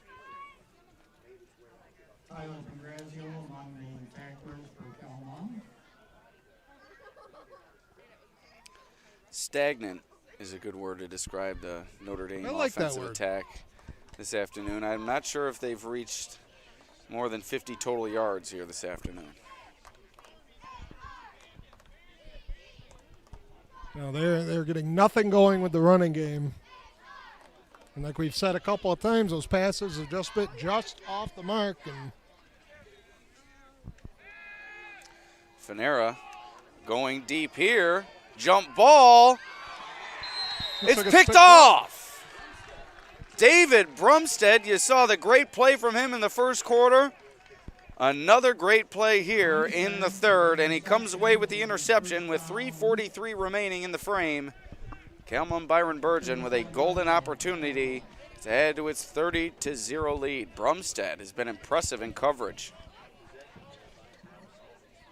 And both plays have kind of looked the same. He's been caught backpedaling, had to kind of take a leap backwards, but good hand-eye coordination and concentration to bat the first one away and this time come up with the pick. We have selected another number for the 50-50. So we're going to thank our sponsors here during this timeout. Beginning with Casella Waste. Are you looking for residential pickup at your house, a dumpster or roll-off service for your place of business? Call Casella Waste 308-0662. TF Browns in Batavia. TF's is ready to meet your needs and budget. 214 East Main Street. It's been the home of TF Browns for over 25 years. Also, Empire Tractor. We're here to help you grow. Visit our website, empiretractor.com, or visit in person right in front of the Genesee County Fairgrounds. Also, George and Swede Sales and Service. Your full-service equipment dealership located in Pavilion. 584-3425 or georgeandswede.com. Howard Hanna and Realtor Kenneth Klein, 297-0764. Contact Kenneth Klein, your hometown realtor. You can count on Kenneth to be there every step of the way. Kenneth Klein looks forward to working with you on your home sweet home. Also, Remedy Staffing, a full-service staffing agency that matches applicants with jobs in Livingston and Genesee County. 226-6090 for Livingston, 219-4096 for Genesee. We also have three more sponsors to get to that we'll get to in the next stoppage of play. So 3:45 remaining in the third. 1st and 10 coming up for the Raiders. My apologies on the camera. Capitelli, another big gain, and Groff takes him down, but he's near first down yardage.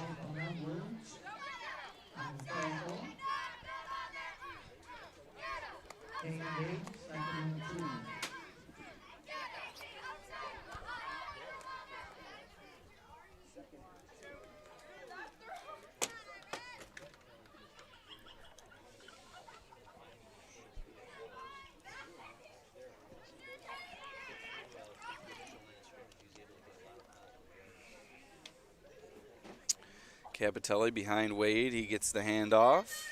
Another good gain. Edwards chasing him down from the backside and making the tackle. First down for the Raiders. First down.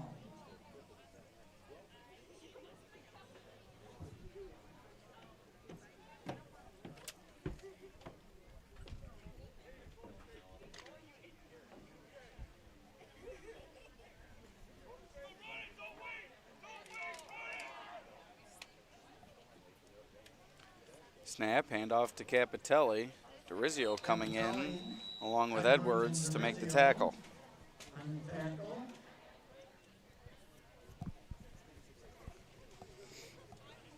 Second and 7.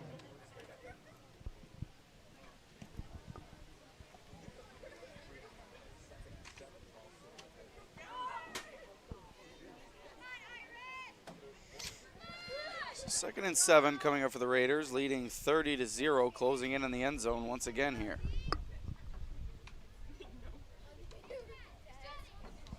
Handoff, Ranowitz cuts it up, makes a good gain there of about 4 or 5, 6 yards.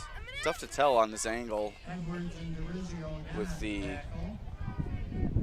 gains here and either side. When it's in the middle of the field, you have a great vantage point, but when it's near the end zone, it's tough to kind of at the mercy of the guy working the down and distance stick over there. Yeah.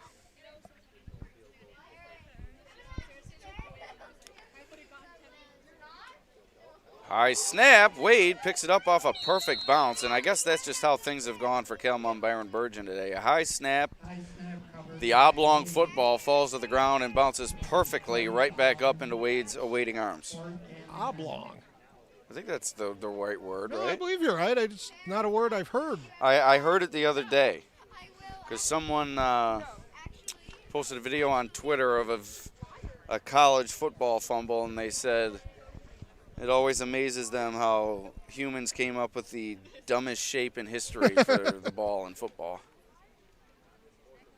So here's Wade going deep once again, overthrows Ranowitz. Pressure was coming, had to get it away on 4th down, and that's going to be a turnover on downs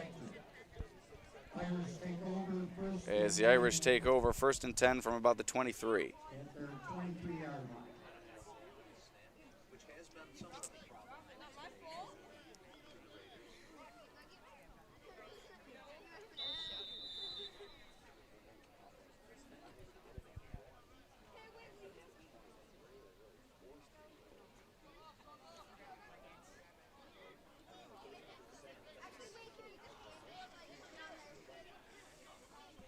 Fanera hands it off. Woodruff taken down. Looks like Camden Reed in there on the stop. Reed was one of those players last week that played very well in the loss to Leroy. Son of Kelmum Athletic Director Mike Reed. I believe I see him over there. I am sure he's over there somewhere. An official's timeout as Barry appears to be late getting to his spot.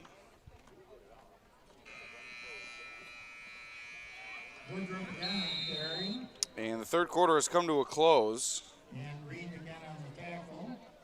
You don't hear many horns. No. It's one of the few scoreboards in the area in the football field with a horn. Old school horn. So into the third, we head to the fourth, 30-0. Nate, if you could, can we get to KMS Dance Academy? I have absolutely no idea. Tell me when I get to it.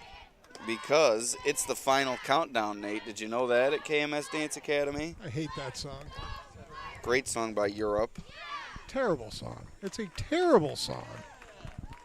So we're at the KMS Dance Academy now. We've only just begun. Classes have started, but there's still time to join the fun. Hashtag bars. Call or text 409-6875. This is our 5th year, and we've only just begun, although I already said that. KMS Dance Academy. Dream big and believe. Bubba's Landscape. For all your residential and commercial lawn treatment needs, you will spend less time on lawn care and more time doing things you love. Call now for an estimate, 768-6578.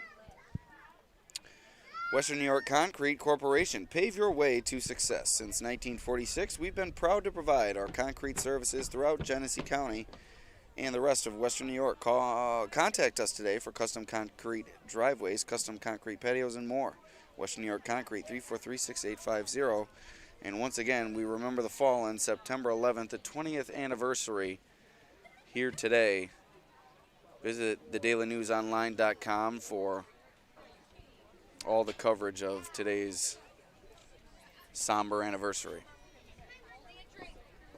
You're coming up with all the great words today. Somber, oblong. You had another good one there earlier, too. That's how you do it, Nate. That's how you do it. I'm a man of college. That's why you're a professional. I'm a man of college. Genesee Community College. And Brockport College, but that's a story for a different day. Throw to the sideline. Groff going down for the catch, but can't make it. Falls incomplete. It's going to bring up a 4th down and about 6 here. 6 seconds gone in this 4th quarter. Wow, they're going to punt. Cody Henry asking why, which is never a good thing when you're questioning your coaching staff.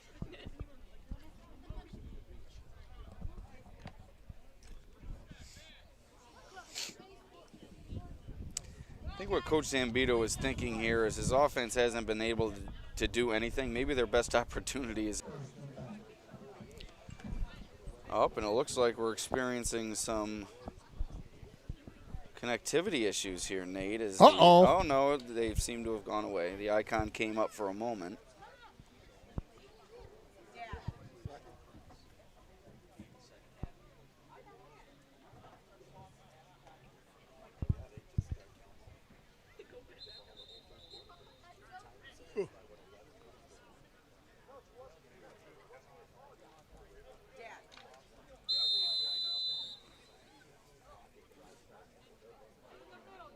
Here we go, 11:42. Calmon looking to salt this one away here. 1st and 10 inside Notre Dame territory, already leading 30-0. New quarterback in there is Reed. Strong run from Leach.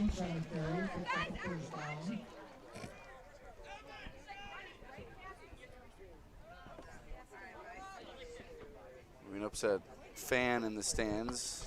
Not Always happy with Notre Dame's effort here this afternoon. Always my favorite thing to hear.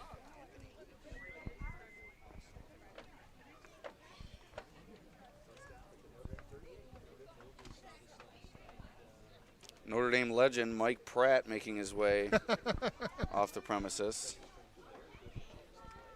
New baby in tow. What an athlete he was in all sports. Reed hands it off to Leach. The bulldozer, the boulder, Anthony Leach making his way forward for about 4 or 5 yards. He's still not down. And we have another flag. Could this be a late? I mean, I don't know. He's still barreling through there.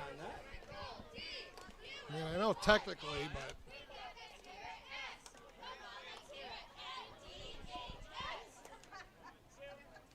So another personal foul on Notre Dame, and it's about the 4th or 5th personal foul here on the Irish.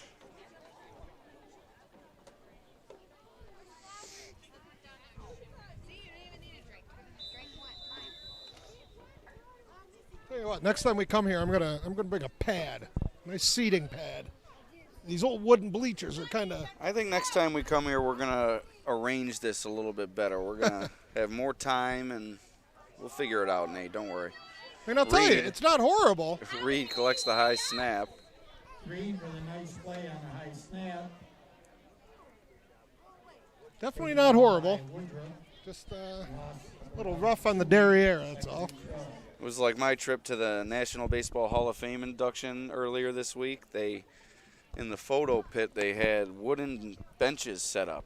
And during a 3-hour ceremony, I couldn't really feel my backside at the end.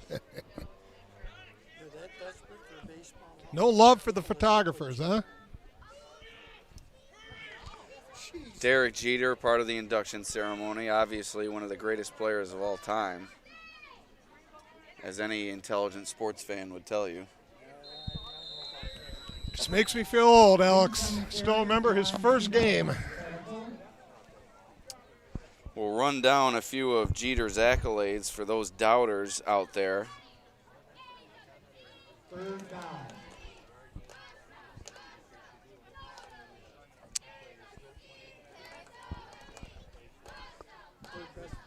Are we running down his list? Jeter, a 14-time All-Star, a 5-time Gold Glove winner, one of only 28 players in MLB history to record 3,000 hits. He's 6th all-time on the hits list. He's the all-time leader in postseason history in runs scored and hits, and only 3 players in league history have been a part of more winning games than Jeter. So, once again, anyone who doubts his Hall of Fame candidacy might have to get their brain examined. Carried by 31. I thought when you said you were going to go down his list of accomplishments, it was going to be his female companions. 4th down. Well, that's obviously a part of the conversation as well. I still wonder if that story Jeter since settled down, wife and kids now. His wife Hannah and his 2 kids Bella and Story were front row, along with the GOAT. Michael Jordan was there, sitting beside Patrick Ewing. Felt bad for Ewing. Everyone came up, was asking Jordan for autographs, photos, and not really much action for Ewing. I'm going right to Patrick Ewing. No offense to Jordan, but I was a big Ewing fan back in the day. Didn't really care about NBA basketball, but big Ewing fan.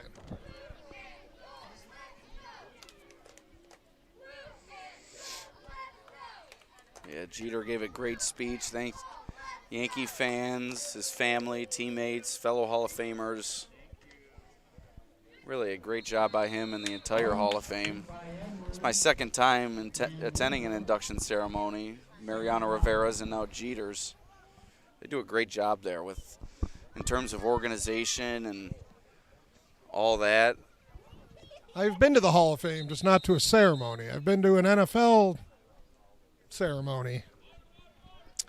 Yeah, I've yet to go to an NFL ceremony. Growing up a Bills fan, there hasn't been a player in my lifetime that's been worthy of even consideration for the Hall of Fame. J.P. Lossman. I was actually talking about him the other day. In my opinion, Lossman, Oh, here we go. the best quarterback for the Bills during the drought era, besides Drew Bledsoe, obviously. Flutie, obviously, not a part of the drought era, as Bills made the playoffs with Flutie before he was replaced by Rob Johnson, one of the tragic decisions of all time. And I'll tell you what, Bills fans don't forget, because I went to a Washington football team game against the Bills when Rob Johnson was the backup, and when he got put in the game in the second half because of an injury, those Bills fans were relentless on this guy.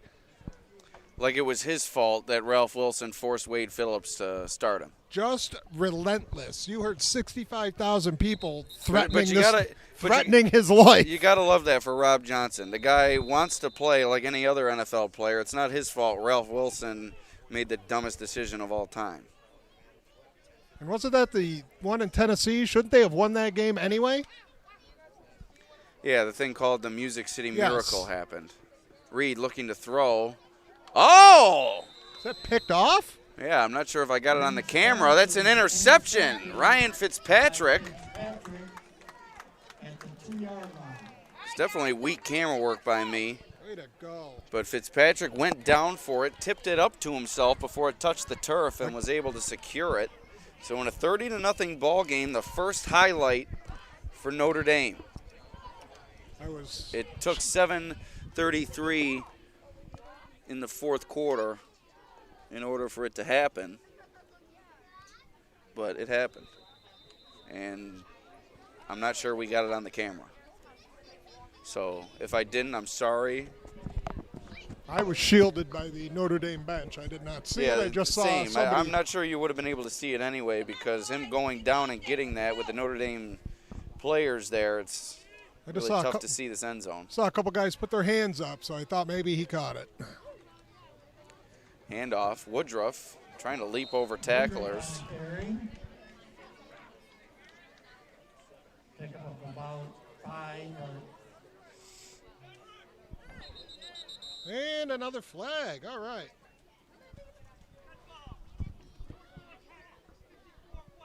Oh, and the first unsportsmanlike called on Cal Mum. So these officials handing them out all over the place. Alden Hatch a little too over-aggressive there. All we need is another. What's that? So all we need is another measurement. Yeah. You know.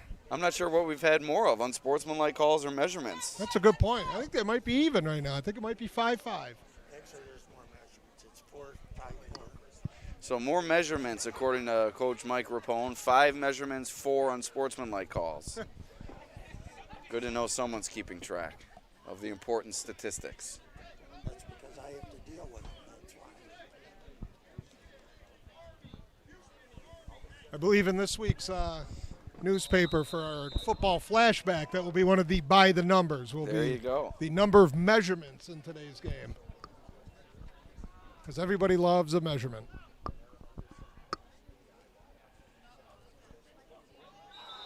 False start. false start against the Irish. Rick Rapone letting that clock tick a couple extra ones. One storyline we have yet to hit on today. Quarterback Colin McCulley out for the second straight season, ACL injury. That's definitely hurt this Notre Dame team. Third straight season with an injury, but I think second straight with the ACL. Yes, he was out with a shoulder injury, a collarbone injury last year. And so it's really been a tough end of the summer for the McCulley family. Yeah, I was also just going to mention Amelia. that. Yes, his sister Amelia also with the ACL injury. Two of the top athletes, if not the top athletes here at Notre Dame, both out for the fall season. Hey, get the you got the gopher with an ACL injury. As we have a woodchuck. A streaker is out on the field. Someone call the authorities. What a view for that guy, huh? Pandemonium here at Notre Dame There is he the goes. rally gopher making The his rally way gopher across the field. This could be just what the Irish need here. Too little, too late. He should have came out in the first half. Look at that little guy.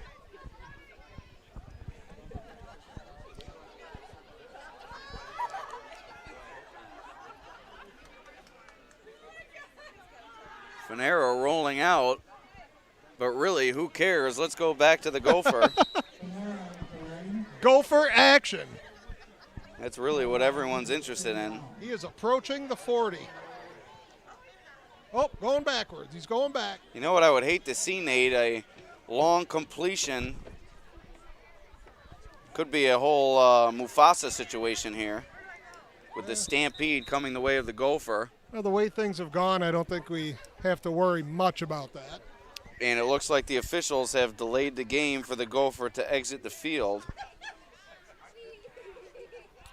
I think Coach Van Vito's like, we're not getting that far anyway. Oh, here he comes. Look at him go. Sign up. Someone get the time on the 40. Get him a jersey. And we do have city employee Pete Welker here waiting for him to make a move for the gopher. Yeah, oh, I baby. lost it. He's in. Touchdown, Gopher! And there he goes off into the sunset. What a performance from this Gopher here today. He's outscored the Irish. He deserves a beer and a Batavia's favorite at TF Brown's. Finero looking deep, has a man. Thornley unable to come up with it. So C.J. Thornley was open, but pass was a little bit off the mark. Unable to make the play, 5:41 remaining here. That Gopher had some wheels. What a run. Untouched into the end zone. He wasn't scared either. He went right through both lines. And then cut it toward the sideline down by the. What a great run. It's really the highlight of this second half here.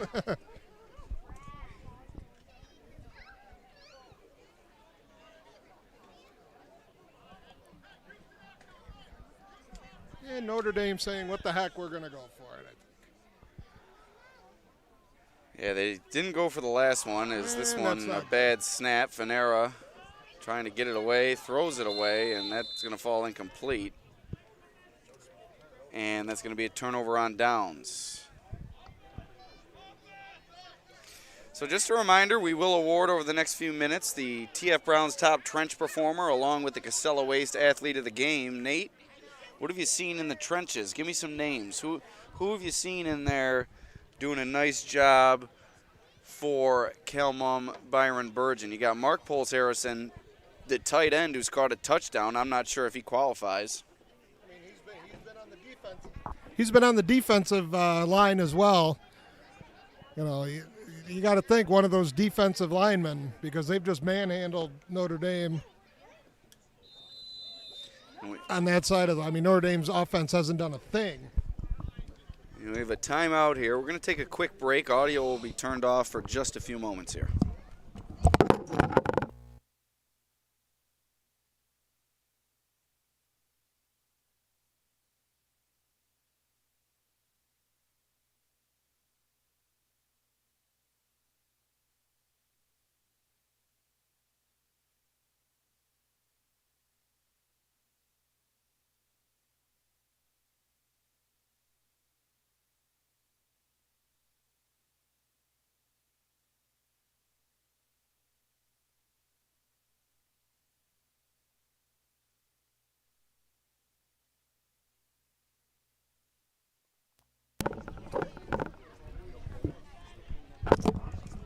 All right, here we go. 5:34 on the clock as Byron-Bergen looks to put the finishing touches on a blowout victory here on Notre Dame's home field.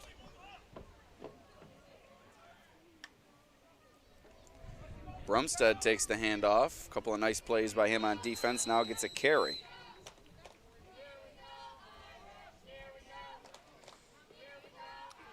So nobody seems to want the 50-50 prize tonight, Nate. They already announced one, and they have now gone to another ticket, and still no winner. Wow. Can I still buy a ticket? I'll go buy one now. We'll just call you as the winner.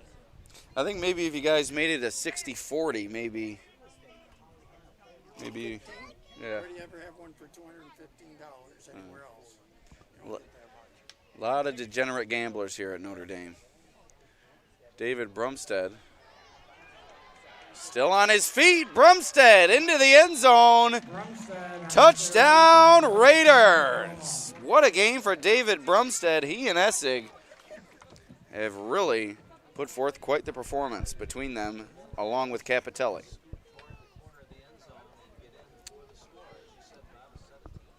Just a tremendous effort all around by the Raiders. Even the backups are controlling every aspect of this game. Quick update from Section 6.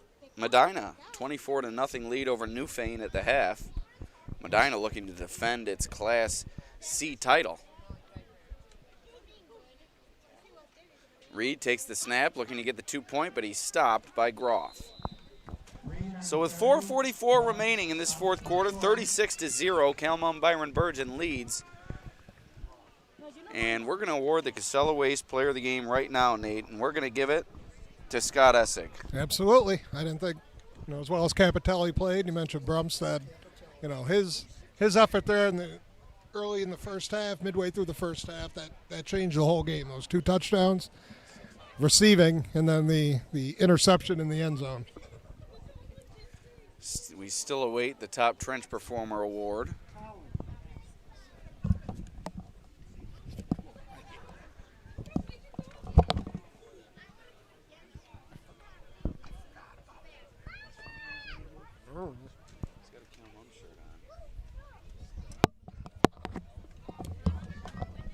Getting attacked by bees now. And nothing compared to my experience at the Oakfield Elba Cuba Rushford game last week. A wonderful experience provided by the administration there, but the bees really an assault in the press box. I did hear you were rewarded with a cheeseburger, though, or yes. some sort of nourishment. There's not many times I go to a game and I get free food offered, but I did get it offered at the Oakfield Alabama Elba game, and boy, did I take advantage. So here's the return. And Notre Dame brought down at about the 35.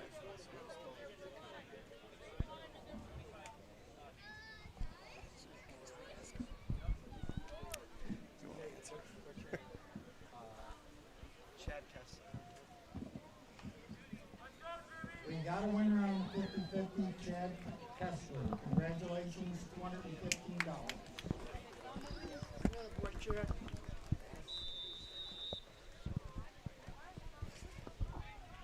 Couldn't even donate it back to the athletic program. That's probably why they sent those kids over to get Actually, I don't like that. I don't either. You win the 50-50, you deserve to take it home. Like, people go to the golf tournament, you pay $190 or whatever to play. Yep. To begin with. It happens. What's going on here? And you feel the pressure to do it because somebody else. And that's why he did. And that's why I did it. Someone did it the first year. So Nate, what's going on? I was having a little side conversation. Is this game completely out of hand at this point? The referee stopped the game for, I think, maybe an injured player, but whoever it was got right up and ran off the field. So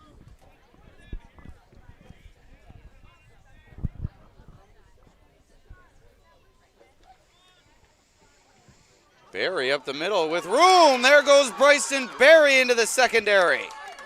Bryson Berry in the carry. It was the best offensive play for Notre Dame yet today. One of the only first downs for them today. Yeah, great job by this Caledonia Mumford defense. Just a great job all around. They got away with a couple passes Notre Dame missed early on, but other than that, they have been spot on. 1st and 10, 3:30 to go. Time ticking away here at Notre Dame. Bryson Berry, another good carry. Berry again on the carry. Off the edge. With the angle, I thought it was more than it was. Only about a 2-3 yard gain. About 2. Rick Rapone holding his breath every time Bryson Berry carries the ball. Doesn't want to see one of his prized baseball players get injured here in the waning minutes of this game. Excuse me, what about basketball? See, Ryder's starting to favor the baseball.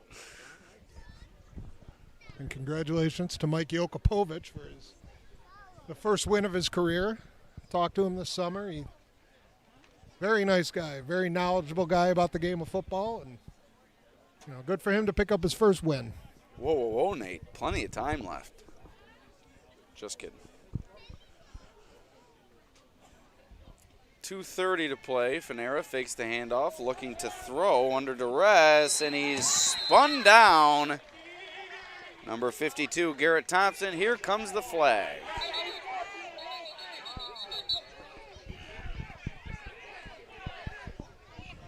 This is going to be another unsportsmanlike call on the Irish, as looked like Edwards came from the sideline trying to stick his nose in there. That was a tough tackle, Nate, but I don't think anything dirty about that. No, he just kind of threw him out of bounds. Fanera is hurt. We got another penalty.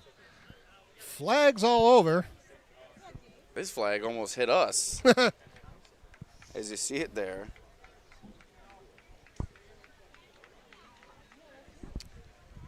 So the 5th and 6th unsportsmanlike call here this afternoon. They have now overtaken the measurements. It's really been not a great exhibition of discipline here this afternoon.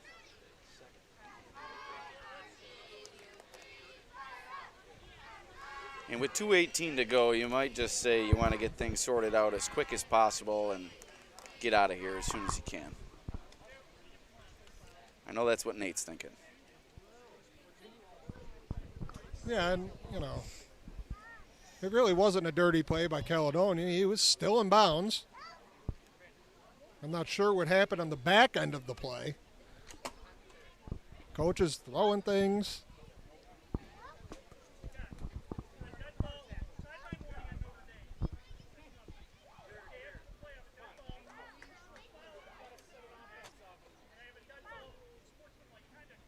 So we have a personal foul on Notre Dame and an unsportsmanlike call on Notre Dame, as well as a sideline warning, the trifecta. Yeah, you don't see that very often.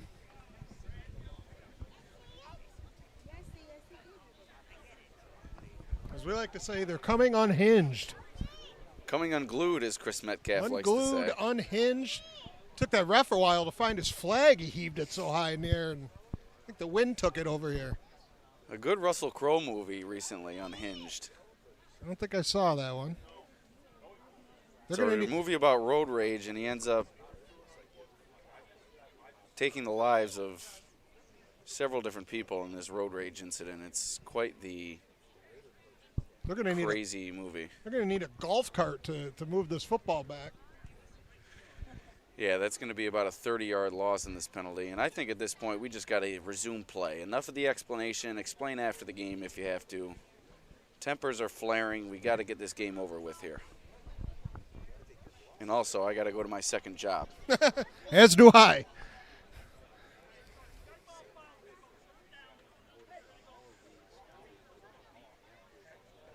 Little free plug for me, Nate. If you're hungry after the game, a little delivery from Cinquino's Pizza. Yours truly will deliver the pizza. They're not delivering to Batavia, though, or to Leroy. But if you're not going to tip, you know what? I'll tip you. I'll tip you well if you bring me one to Leroy. I'm a very good tipper. I, too, once delivered pizzas, and I know the feeling. So this Heck, might... I made more money doing that than I do now as a grown man. So this might be the longest third down I've ever seen in my life. It's about 3rd and 50 Let's see. coming up for the Irish. 20, 30, 40. Mr. Perfect back here, Rick Rapone, corrects me. It's actually 45. 3rd and 45. Let's put that up. Can't seem to figure out the clock, but he's got the down and distance down pat. Woodruff on the carry. A few more of those, and we'll be making our way out of here, Nate. Rick So we're gonna award the top master. trench performer. I think that's what we're gonna do right now. And this is a little unconventional. Mark Poles Harrison has had a good job up front, has had a good game up front on defense, but really the tight end catching the touchdown pass, now that you don't see. He was definitely key on that defensive line as well, and on the offense. He was most of the time he was blocking, so he did play an exceptional game up there up front. So Mark Poles Harrison, our top trench performer. But really, it was a team award for Byron-Bergen. They really didn't have a big-time standout up there. I really think it was just a team effort for them across the board. And what does he get for being the top trench performer? You really caught me off guard with that one, Nate. And Wow. You know what we're going to say for now until we figure it out? You get a swift pat on the back. Oh, well, he can't share that with the rest of the linemen. I so. do know last year we did have some giveaways. I guess that's my fault for not making sure what the prize was. Well, you don't stump Alex Brasky very often, but I just did. Some would say otherwise. 120 remaining now as Victory formation. this game has slowed to a crawl due to the penalties, but I think we're about to get out of here after Good job 2 by kneel downs. Coach Jokopovich just kneeling down on this. And yeah, I think if he did anything else here, we may have a riot on our hands. get out of here with a dominating win. 36-0 lead. It's really, this is what it's called for. The victory formation. Harrison and Essig, your award winners, and me and Nate are just about to get out of here. Any parting thoughts, Nate? Go Washington football team tomorrow. Tough game against the visiting Los Angeles Chargers. Nate, largely a good guy, one of his disgraceful characteristics, being a Washington football fan. 3 Super Bowl wins. That's all I can say. The Bills also return to Highmark Stadium in front of a full crowd on Sunday. Look forward to complete coverage in the Batavia Daily News print edition as well as online at thedailynewsonline.com. You can also find a write-up from today's ball game up there as soon as we're able to put it together. So, Alex Brasky for Nate Ryder, thanking you for joining us here at Notre Dame for Byron-Bergen's 36-0 win over the Irish. We'll see you next week for Leroy versus Hornell. And we'll see you as the season continues to go along.